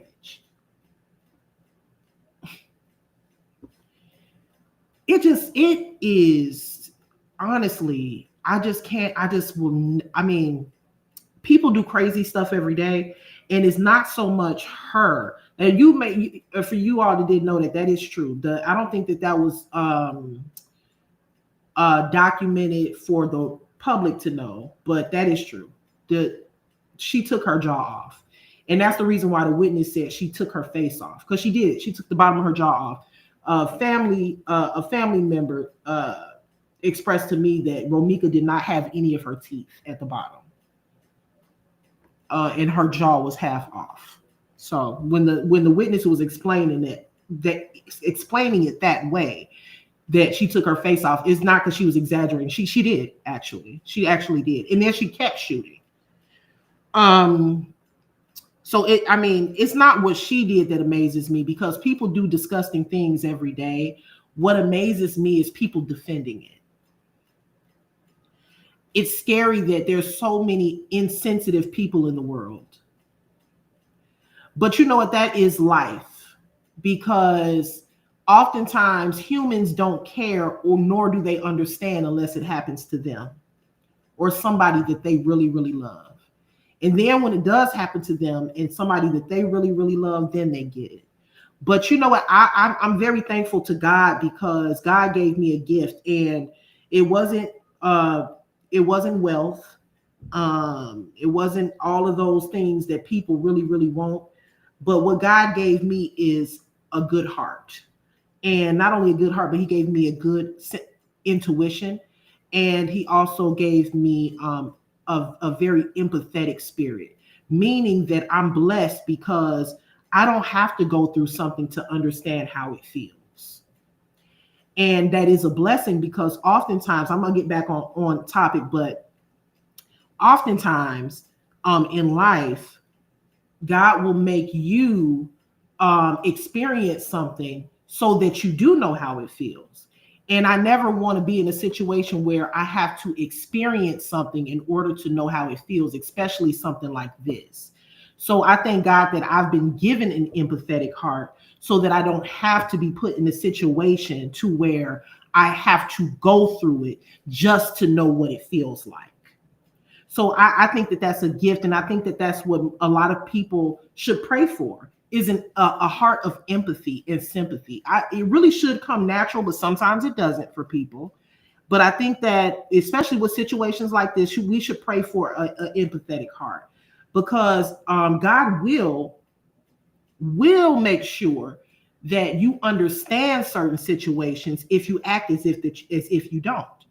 So before I continue, I just want to say, and I'm gonna get back to the facts, but before I continue, I just want to say what happened to Romika was wrong. It doesn't matter how many orders of protection gets pulled up. It doesn't matter how many times they say that Romika called her without any actual evidence of it. It doesn't matter how many videos they drop of Romika arguing with her baby daddy like half the world does. It just simply doesn't matter. None of those things are a reason to die for. None of those things are a reason to be killed. And then a lot of people say, well, Romika, well, nobody wants to fight anymore. Understandable. I get that 100%. If you don't want to fight, then you shouldn't have to fight. But here's my problem when it comes to this case with that. My problem with that is that if you don't want to get into a physical altercation, if you don't want to fight, it is very important that you do not antagonize, because what the judge said is that they were both going back and forth with each other. The videos that we've seen online are documented videos of Holly antagonizing Romika. We have these things documented that Holly called DCFS and played with somebody's child. Now, see, if you don't want to fight, because people don't have to fight and people don't want to fight these days, what you shouldn't do is mess with somebody's child by making claims to DCFS and possibly getting that person's child removed from their custody. What you shouldn't do is make indirect videos towards that person on social media. You shouldn't do those things. And another thing that you shouldn't do if you don't want to fight is during the altercation, once the person gets into their vehicle, you should not be approaching their car to get them to get back out of the vehicle if you don't want to fight. So I absolutely agree when people say nobody has to fight if they don't want to. That is true. But if you don't want to fight, you should not do things to escalate a fight. You should not do things to provoke that response from someone. If you don't want to get into a confrontation that may turn violent, then you should not provoke it. Witness statements say that Romika got into her vehicle. And after she got into her vehicle, witness statements say that Holly approached Romika's vehicle and threatened her. And that caused Romika to get back out of the vehicle. So these are not signs of someone who doesn't want to fight. So the point that I'm making is that you do not provoke a physical altercation, and then when one begins to ensue, you run and get your gun and shoot them. That is 150% illegal. Illegal. Even in the state code, it specifically says that in a case of self-defense, it is no longer valid if the person that committed the murder did anything to provoke the victim. You are no longer protected under the self-defense code. You are legally not allowed to provoke. You are not allowed to provoke someone to bait them into their own death. No, ma'am. No, ma'am. It don't work like that. It don't work like that. Okay? So, where did I stop at? Shots continue. Prosecution argues. Okay, so another reason why bullets and shell casing, and then another thing, you guys, let me just say this. When I know people that support Holly, I feel like, and I respect their opinion to a certain extent. However, I stay away from their content because I don't agree. So, but if I don't stay away from the content, it is what it is. But my suggestion is, this is what I'm going to say publicly so everybody can understand. Because I even have supporters, I believe, that support me that in support of Holly. So what I want to say is that my content is going to be extremely offensive to you. I'm not going to water down my message or what I have to say regarding this story, especially when it comes to her supporters and when it comes to her. It's going to be offensive, and it might not be. It might be triggering. So what I suggest is that anyone who is a supporter of mine, whether you're a content creator or just a supporter, my suggestion is when I'm discussing this story to please stay away from the channel, because I don't want anyone to feel that I'm directly speaking about them or that I'm attacking them. So this may not be the content for you. And as a content creator, I am never going to water down my message. I'm never not going to be true to what I believe and who I am. So if it offends you in any way when I speak about this story, or if you're not okay with how I'm delivering the message, my suggestion is probably if you see the name Romika Meeks in the title and you see that I'm going live, it's probably not something you want to watch. So that's just a disclaimer. So moving forward, now the location of shell casings can contradict or support witness statements. Witnesses are emotional, casings are not. If someone claims she was charging me, I was backing up, I fired once, she got close, but the casings show distance, shooter position, firing pattern, then the physical evidence wins every time. Jurors are instructed to rely heavily on forensic consistency. Let me ask y'all something. Do y'all really think that the prosecutors are going to take this thing to court with only witness statement? They're not. They're not just going to take this to court with only witness statement. It's going to be, I'm sure, a lot of physical evidence. And when I say physical evidence, obviously the shell casings, the video, the reports, including you know what I'm talking about, the toxicology, ballistics, the autopsy, all of those reports are going to be taken into consideration. So when people say the witness statements are not credible, and that it doesn't matter. Witness statements are inconsistent all the time. All the time. Very, very recently, a young lady was just convicted by the name of Quanisha Johnson. Not Quanisha, but Quanisha. And this situation went viral. I'm actually going to cover that even though she was convicted already, I think I'm going to cover the story sometimes this week. I don't think I'm going to go live tomorrow, but probably on Tuesday night. Quanisha unalived her baby daddy. Now, this incident happened in Atlanta. Well, in Georgia. This incident happened in Georgia. Now, before she unalived her baby daddy, she took a lot of steps. She called the police. The police actually came out and tried to mediate the argument. But the issue is, and the police were actually criticized for this, after Quanisha expressed that her baby daddy had been violent in the past, that she was afraid of him, that she wanted him out of the house, they could not put him out of the home because he was claiming that he lived there. And so what people don't understand is that the police are not there to take care of civil issues. So they can't go and say, you got to get out of here if he's saying that he lives there. So they could not put him out. Or they'll say it's a domestic issue or it's a civil issue. We don't have nothing to do with that. So the police ended up leaving. Now, Quanisha told the police before they left, now I told y'all to put him out of my house because he's threatening me. He actually threatened her while the police were there, but I don't think the police heard him. She said, did y'all hear what he just said? He said that he gonna whoop my ass tonight. Now, if y'all leave and don't put him out and I shoot him, I don't want to hear it. The police officer said, I'm gonna go through all of this on Tuesday.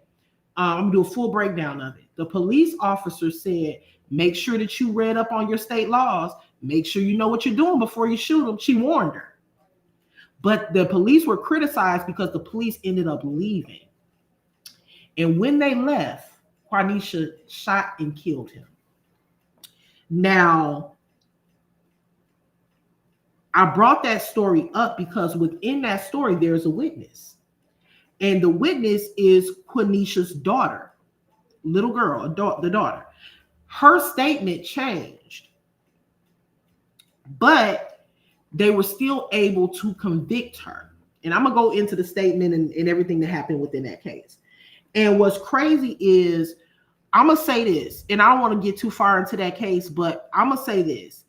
When it comes to self-defense claims, it's not just in Illinois, y'all. Y'all have to be careful. So it's easy to say something, but a lot of times people just be talking. When people say, I do the same thing Holly did. Somebody walk up on me, I'm going to shoot their ass too. It takes a lot of thought into something like that. Sometimes you just don't have the time to think. So, but if you ever find yourself in a situation to where you have to defend yourself, all I can say is make sure you are genuinely in fear. Make sure that you are not the aggressor and that you are not provoking the situation. Make sure that they are truly a threat and that you did not do anything to instigate it. Make sure of these things. Make sure that they're advancing towards you before you shoot them. Because if you don't make sure of these things, you're probably going to go to jail, to prison. Quenisha was initially charged with malice murder or felony murder, one or the other. But she was convicted of, I want to say, manslaughter. She was convicted of manslaughter and something else. So yeah, so this whole thing when it comes to self-defense is pretty serious, y'all. And it's a lot to think about. Taking somebody's life is serious, and the courts take it very serious. And I'm gonna move on, but I'm just thinking out loud, y'all. I just found it so ludicrous that people would actually believe that this girl could murder this girl like this and just give a statement. And because she had a CCL and a restraining order that we now know was never served to Romika, that she was justified in the killing. I think that it just, for American citizens, if you live in a state that allows you to carry, I think it should just be mandatory that you have to take a gun class. You just got to take a class or a self-defense class, because people are not aware of the laws, and that's dangerous because people are dying due to ignorance. When I say ignorance, I mean ignorance of the law. I've heard since this case started, I've heard so many people say, somebody try to fight me, I'm going to shoot their ass too. Well, you're going to prison. You're going to go to prison then. Do you want to go to prison? I mean, would you rather, if you can't fight or you feel like you're too old to fight, would you rather get your ass whooped if you can't fight, or would you rather go to prison for 30 years? You choose. I'm getting my ass whooped. If it's that serious, then they just get your ass whooped. I remember somebody, I don't remember who it was, but somebody said sometimes you just got to get your ass whooped to make it easier for your attorneys. It just is what it is. In this situation, though, we're gonna talk about. I don't want to get too into that, but we'll talk about the Quenisha Johnson story on Tuesday. I'm gonna write that in my notes so I don't forget. But anyway, let me continue. So number 5. So the location of shell casings help establish imminence. Self-defense in Illinois requires imminent, unavoidable danger. If casing placement shows wide distance between shooter and victim, time to reposition, or multiple controlled shots, the state argues this was not a split-second defensive response. Why this is especially damaging in a self-defense claim. Self-defense cases are not decided on fear alone. They are decided on necessity at the moment. Shell casings help answer, could she have retreated? Was the threat continuous? Did she stop once the threat ended? Was deadly force the only option left? If the casings don't support those answers, self-defense fails. The bottom line is shell casing location matters because it can show movement, direction, timing, distance, escalation versus defense. In self-defense cases, forensic evidence either confirms fear or exposes contradiction. That's why prosecutors and defense attorneys both focus heavily on shell casing placement, especially when the claim is, I had no choice. And as you guys know, in order to unalive someone and use a self-defense claim, legally, you have to have no other choice. That is the law here in Illinois. There has to have been no other choice. Okay. Let's go up for a second because I want to go over one last thing. How long I've been on? Let me see. Okay, so let's get into this. Now, a lot of people have been, or people that are in support of Holly have been using the order of protection as almost like a document where they're like, oh, well, she had an order of protection, so that's going to cover her. An order of protection is not going to cover her. Now we know that the girl, Romika, wasn't even served the order of protection, okay? But let's get into why. Now, as we know, an order of protection by itself will not legally justify a killing, and it is not a defense to homicide in Illinois. Okay, let me say it one more time. An order of protection is not a defense to homicide in the state of Illinois. Thank you, Joanne, for that Cash App. I appreciate you. So, number one, an order of protection is not a license to use deadly force. In Illinois, self-defense is judged at the moment force is used, not by what paperwork existed before. To justify deadly force, Holly must prove that at the exact moment of the killing, she reasonably believed that she faced imminent death or great bodily harm. I'm going to tell you right now that that's already out the window. That's already out the window because we already know that according to the autopsy report, both shots were fatal. That killed her right there. That killed her case right there. So she faced imminent death or great bodily harm. There was no reason for her to continue to shoot Romika like that.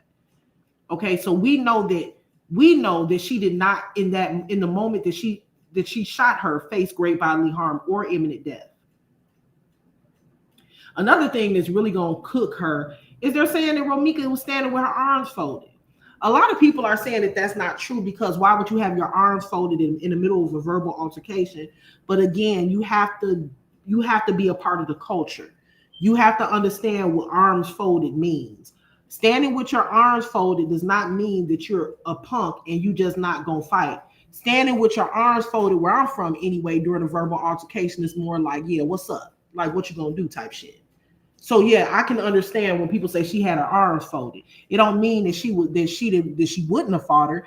It means that she had a stance like what's up type shit. You know what I mean? Like what's up? Like what you want to do? That's what that is. So I believe she did have her arms folded. Now, two, order of protection is not a license to use deadly force. Deadly force was to justify deadly force, Holly must prove that deadly force was necessary to stop it, to stop whatever she's saying the threat was. I'm interested in hearing what the defense is going to say the threat was while Romika was standing by her car because her body fell in the street. And she was in a headlock. I just want to know what was the force? What was there a necessity to stop in that moment? I'm interested to hear it. Matter of fact, I hope it does go to trial so I can hear this. It has to show that she was not the initial aggressor. Number two, if Romika was never served, the order helps even less. If Romika was not legally served, the order of protection was not enforceable against her. Romika could not violate something that she was never served. Holly cannot rely on it to claim Romika was acting unlawfully. So legally, an unserved order is essentially irrelevant to Romika's conduct. This matters a lot. What the order of protection can be used for is prior fear, history of conflict, Holly's state of mind, that she felt generally threatened. And that's going to be really hard to prove that she's in prior fear of physical violence when there's never been any physical violence against her. She's never met her in person. She's only allegedly been threatened by Romika, allegedly, that's a big allegedly, and not even directly through a third party. This is a very weak defense. This is a very, very weak defense. She upped the creek without a paddle, actually. But that's background, not defense. Prior disputes do not justify killing unless legal elements of self-defense are met at the moment of the force. So this means that order of protection alone does not serve as a reason to unalive somebody. Doesn't matter that she has an order of protection in place. Even if the order of protection was served to Romika, it still wouldn't matter. Because even if the order of protection was served to Romika, she still had no right to kill her. Because all of the other elements still must exist with the order of protection, meaning she must have been in imminent danger at the time of losing her life or great bodily harm. Romika had to have been advancing at her or harming her at the time of the murder. So having an order of protection is not going to save you in court if you murder someone and say it was self-defense, but it was not, it was unjust. That is not going to help you. That order of protection is so weak, it's not even funny. They're going to look at that order of protection. They're going to say, oh, so you have an order of protection. The order of protection says she called your grandma. And then she threatened you through your grandma. Do you have the evidence? Can we have it? The order of protection, they're going to look at the order of protection and say, so you're saying that she never touched you physically? Okay. You're saying that you never actually met her in person? Okay. You're saying that she never actually threatened you, but she threatened you through a third party? Okay. So why did you think that she was a threat? And why did you think she would kill you? Has she ever beat you up? Has she ever harmed you in any way? She didn't even call you directly? You mean to tell me that she didn't even call you directly? She called your grandma? So what you're telling us is that she never threatened you directly. You never heard her voice on the phone? Oh, interesting. But you felt like you needed to kill her. Interesting. So number 4, what the prosecution will argue very effectively. The state will respond with several strong points. An order of protection does not authorize violence.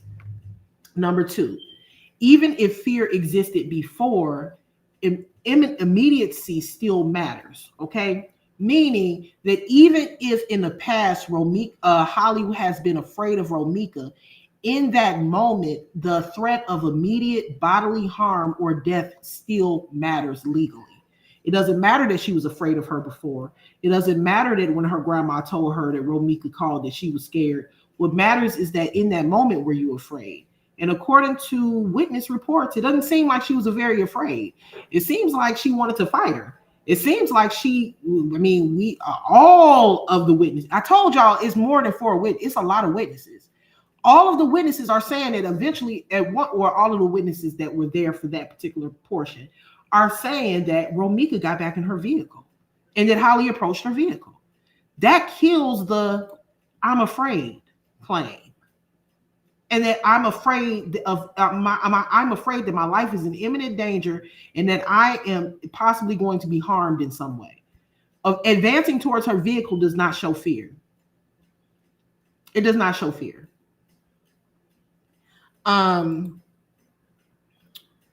If Holly had alternatives to leave, call the police, retreat when possible, deadly force becomes harder to justify. Now, let me get my notes. And I'm going to read you guys again. I know I read it before, but just as a reminder. In court during the detention hearing, the judge asked Romika's attorneys, and not Romika's attorney, I'm sorry, Quadacia's attorney, and Quadacia several questions. Being when you took, hold on one second, y'all. When Romika was in a headlock, why didn't you call the police? This was one question that the judge asked. After the second question the judge asked Quadeja and her counsel is, after the first shot, why didn't you call the police? The third question that the judge asked Quadeja and her counsel is, when she got in her car, why didn't you call the police? The judge also asked, when you went to your car, why didn't you get in and call the police? Meaning the judge is putting on record that Quadeja Johnson has several times within that moment that she could have called the police versus went and got a firearm. Several instances where she could have done something different. What the prosecution is going to argue is, if Holly had alternatives to leave, call the police, retreat when possible, deadly force becomes harder to justify. When you get an order of protection, they instruct you, when you are granted with one, that if you encounter this person, the first thing that you should do when you get an order of protection and a person breaks it, what do they tell you to do when you get? Matter of fact, y'all don't believe me, I'm gonna pull it up. They tell you to call the police. So when people are saying that Romika broke the law because she broke an order of protection, she actually didn't, because Romika was never officially served an order, meaning she couldn't break it because she wasn't served the order. But guess who did break the law? Quadeja broke the law, because when she obtained her order of protection, legally she's supposed to call the police when she initially saw Romika. But did she? No, she didn't. Okay, so let's pull it up, because I don't want anybody to say I'm just making shit up. So hold on.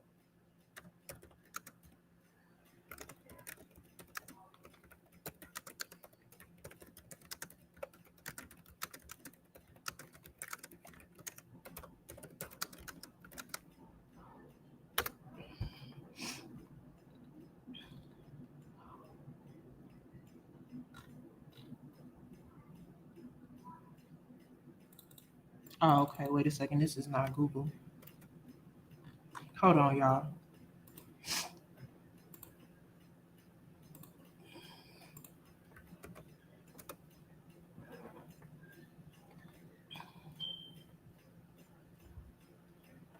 All right. Do y'all want to hear how Quadeja broke the law? Let's see how Quadeja. What's going on, Cold Piece? Let's see how Quadeja broke the law, y'all. If a stop, let me pull this up a little bit bigger so y'all can read with me. Hold on. If a stalking order has been violated, now remember, let's go back to what I just said. Romika was never served. So when Romika pulled up, she didn't break the law.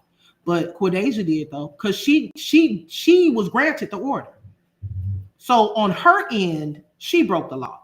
If a stalking order has been violated in Illinois, you should not approach the individual yourself. The appropriate course of action is to immediately contact the police. Boom. The bitch is cooked. She cooked. Here's a breakdown of what you should do. Prioritize your safety. Your primary concern should be to get to a safe location if you are not already in one. Not follow her to her car after she gets in and threaten her and provoke her to get back out. Not argue back and forth with her. The judge asked on the record at the detention hearing, why didn't you get in your car? You went to your car to get the gun. Why didn't you call the police when you got to your car? Why didn't you call the police while she was in a headlock? Why didn't you call the police after the first shot? Hell, she never called the police. She actually is never on record calling the police. 2, after you get to safety, call the police immediately. In an emergency, or if the person is present, call 911. If it is a non-emergency situation, but you still need to report a violation, call the local police department.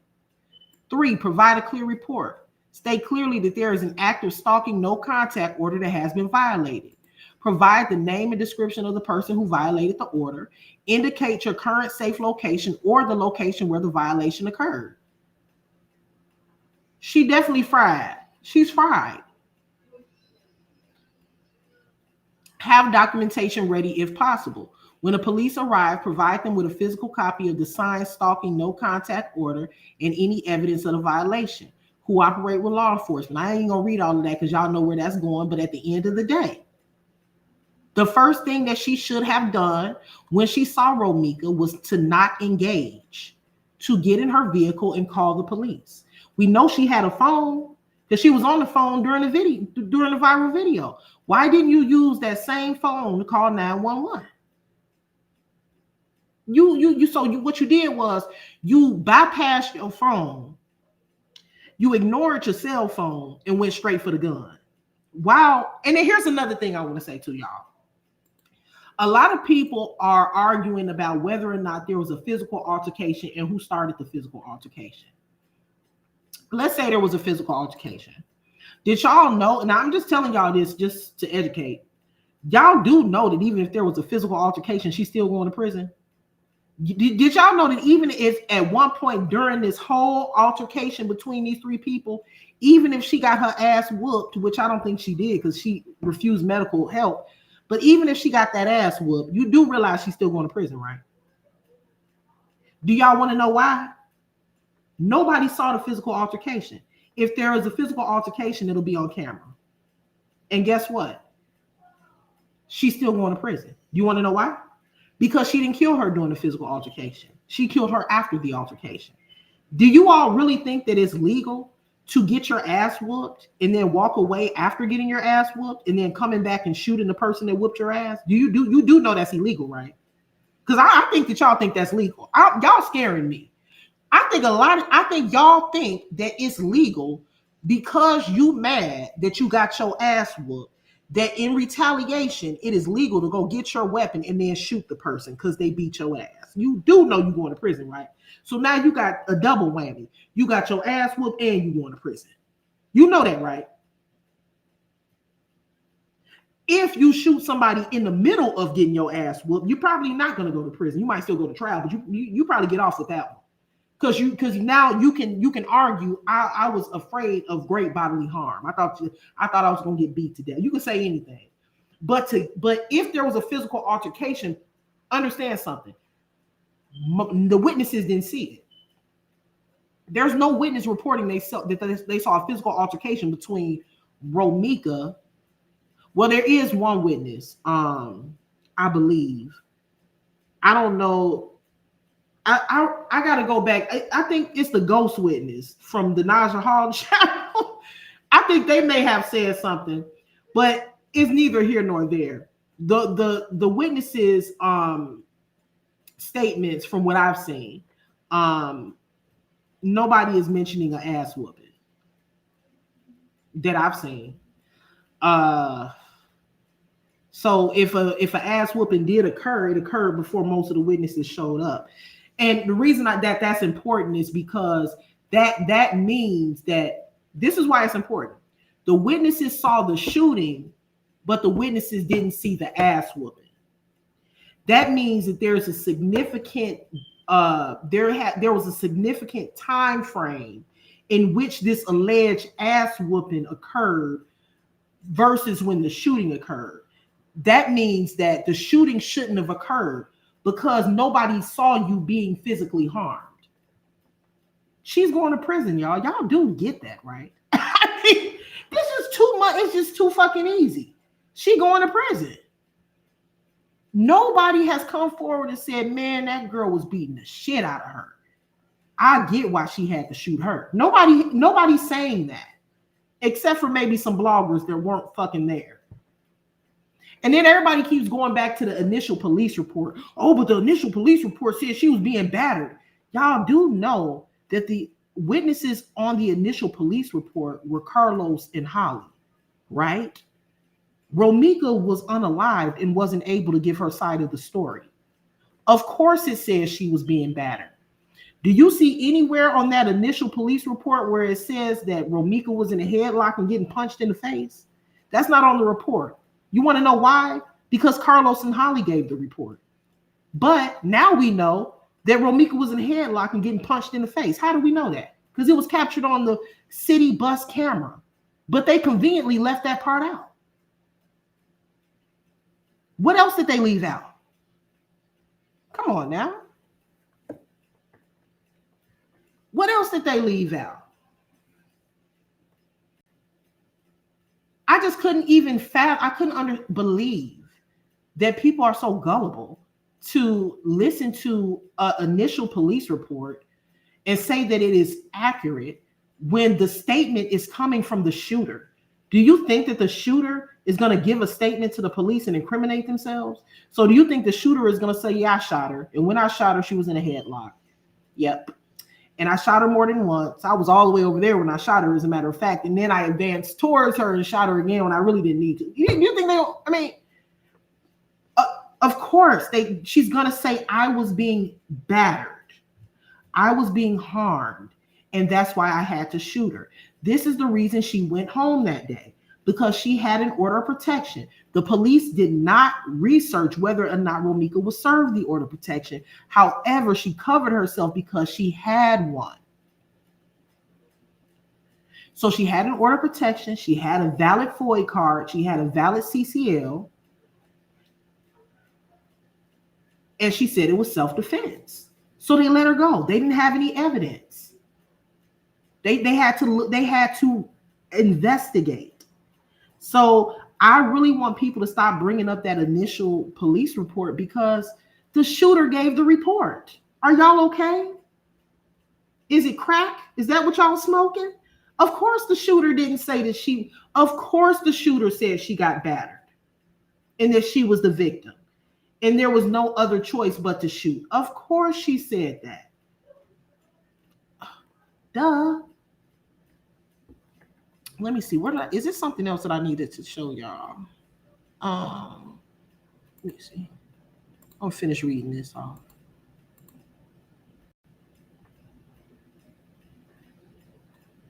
Why me though? Okay, so let's get into this one. Why the order may actually hurt Holly. This is the part many bloggers miss. An order of protection can backfire. I didn't miss it because I just said this. An order of protection can backfire if evidence shows Holly initiate contact afterward. Holly escalated the conflict.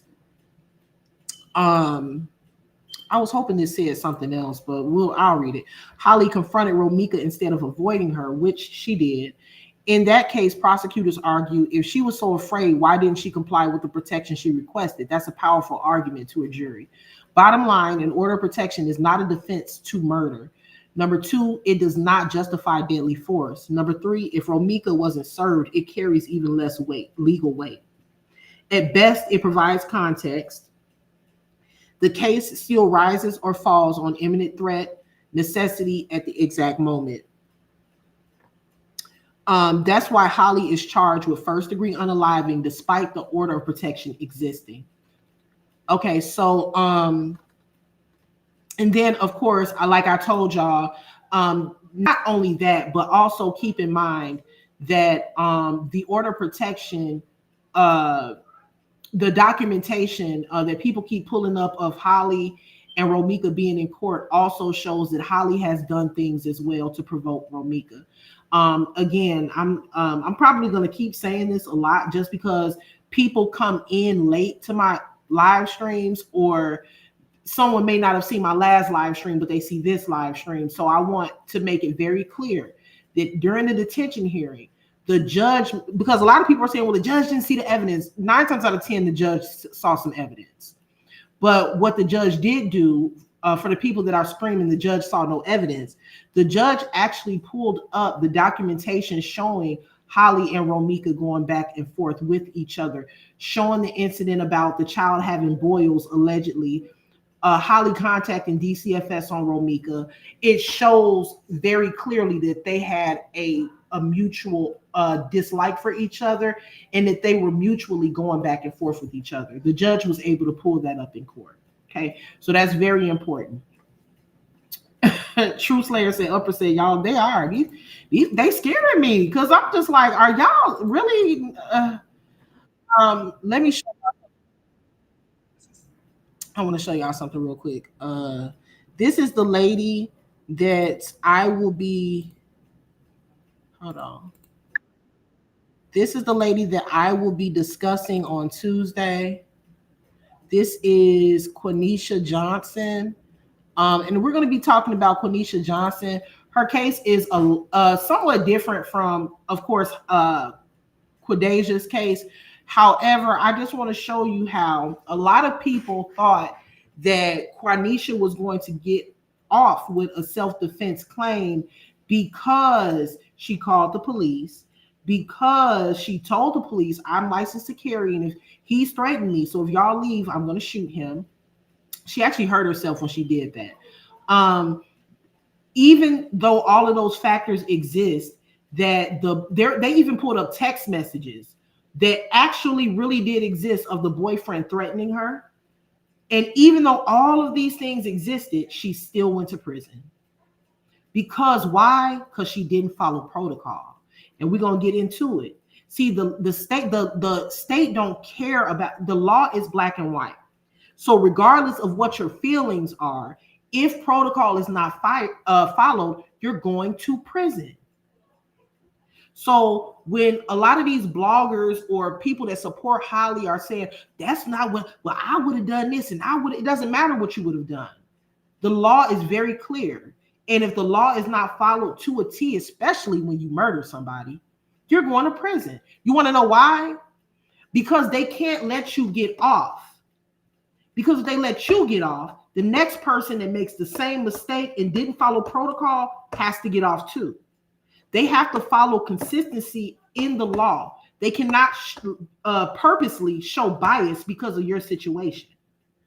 If the law says that when an altercation is over, you cannot walk away, get a weapon, and kill someone, then you have to go to prison.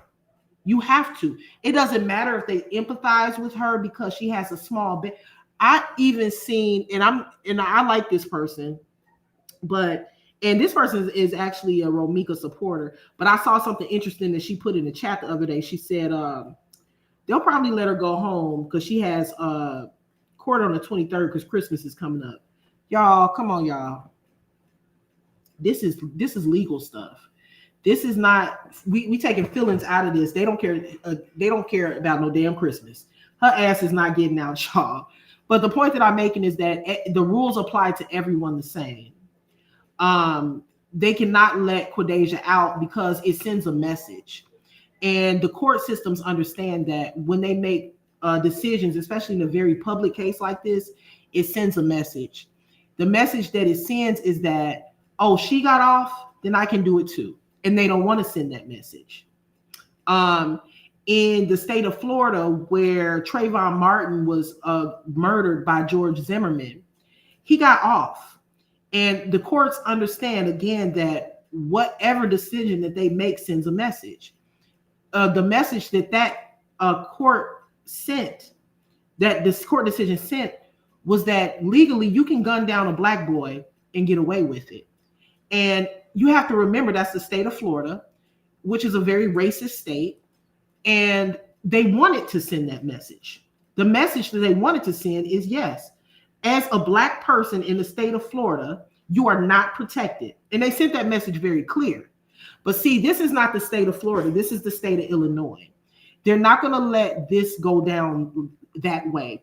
So when people compare a case of a white man getting away with killing a young black boy in a very racist southern state to a case between two African-American women in the state of Illinois, those are two very different situations and should not be compared at all. Please stop. The situation with Carlisha Hood should not be compared to Quadacia Johnson. Carlisha Hood and her son were charged with first-degree unaliving before the evidence was found. The evidence was found, And it showed on video that Carlisha did not send her son to go get a weapon to shoot Jeremy Brown after she got beat up. The video shows Jeremy Brown Carlisha Hood's son shooting Jeremy Brown while he was beating his mother up, in the act of beating his mother up. Quadasia was not in the act of physically being harmed at all when she shot Romika Meeks. None of the witnesses witnessed a physical altercation between those two ladies. It's not to say that one didn't happen, but what it's to say is that during the time of the shooting, she was not being physically harmed. That's very important. The situation with Carlisha Hood and her son are polar opposite from this case. Carlisha was being beat almost to death in that restaurant by that man. Jeremy Brown lost his life in the process of beating Carlisha. The only reason Jeremy stopped beating Carlisha is because her son shot him. Not the same. Apples and oranges. Apples and oranges. Let me go ahead and play this real quick for y'all while I take a quick break. Hold on. Telling a police officer, and your aunt on the phone, did you tell them that, did you say your mom and Dola went upstairs and mommy hit him with a pole? No, Dola hit her with her pole. Okay. Do you remember telling the police and your aunt? Did you say that? Did you say mommy hit him with a pole? No, Dola hit her with a pole. Okay. And did you ever tell the police? Do you remember telling the police that mommy hit Dola? Yes. You told them that? Okay. Why did you tell them that? Because I thought I needed to. Okay. You thought you needed to? Why did you think that you needed to? Hold on, y'all. Let me forward this. Let me speed this up a little bit. Times begging for protection. Who knew better? Here she says things like, that's not even your baby. I'm going to disappear again for 3 hours. So we're going to get into this tomorrow. But one of the things, excuse me, y'all, I need some water. One of the things that's interesting or similar about this case to Quadasia is that the prosecutors accused Quanisha of provoking her baby daddy before she unalives him. Because see, the argument between her and the baby daddy was that she had stayed out all night long, and then she got off work at 3 a.m. I think she's an exotic dancer, but she didn't get home until 10 a.m. And so the argument was the argument. And she's seen on police body cam saying, if I want to, I'll stay out again tonight or tomorrow. So the prosecution is arguing that even if her baby daddy got physical with her once the police left, they're arguing you provoked him, you provoked the altercation.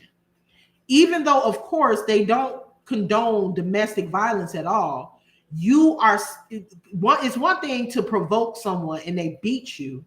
It's another thing to provoke someone and they beat you and you kill them. I'm telling y'all, the law looks at every single angle. If you're seen or heard, or the prosecution has the knowledge that you in any way provoked an altercation, man or woman, they are going to bring that up in court. So in this case, the prosecution is saying you provoked him as well, though. Why would you provoke him and then unalive him? Because what it is that it makes it look like you are baiting someone so that you can kill them, It also didn't look right for her because she told the police while they were there before they left that she was going to shoot him. So really she did. We'll talk about it tomorrow, y'all, because I don't want to get into that whole conversation because I'll go on and on about it. So I'm going to let this finish. This is her sentencing, and then we'll come back Tuesday and kind of talk about the similarities. What are you going to do then?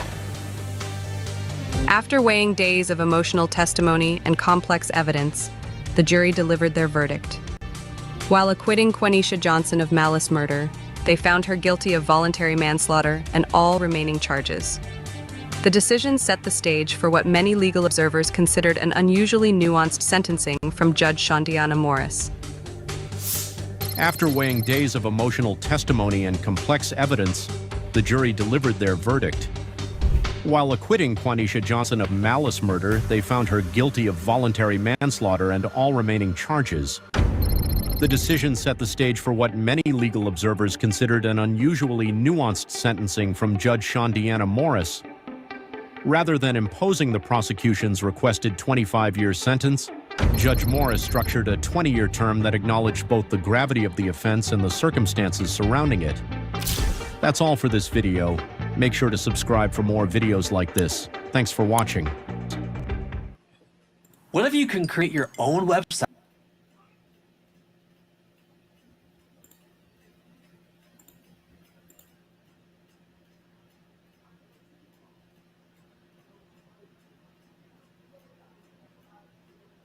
Hold on, y'all. I'm trying to see something.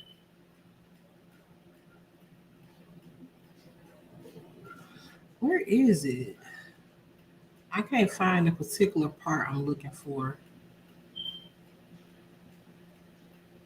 It's okay. We'll discuss it on Tuesday. I'm gonna let y'all go. Thank you for joining my live tonight. Make sure that you hit the like button. Make sure that you're subscribed to my channel. If you haven't already. A lot of y'all don't know, I also have another channel. If you type in I'm gonna put it in the chat. If y'all could do me a favor and go over there and subscribe for my new people anyway. If y'all could do me a favor and subscribe to my other channel, is @upper2u. I'm gonna be working on that channel too, on like different stories and stuff like that. So if you can go over there and subscribe over there too. I'm gonna have to find a new logo or something because both of my channels have the same logo, so we can get kind of confusing. But this channel is @upper reloaded, and the other channel is @upper2u. And I don't really work on that channel anymore, but I'm gonna start back because it's monetized and I have to work on there. And if I don't, it could affect my monetization. So go over there if you can for me and subscribe. So again, make sure you hit the like button, subscribe to both of my channels, and also hit the notification bell before you leave if you haven't already, so that you can be notified of the next time that I live stream. When this live stream is over, you have the opportunity to go ahead and hype my video up, which pushes me into the algorithm, and that helps my channel out a lot. I want to say thank you to everybody that supported me monetarily today through super chats and super stickers. Also, I want to say thank you to Joanne for the Cash App. If you were unable to donate to my channel monetarily, thank you for watching my video and participating in the chat. All right, y'all. Peace.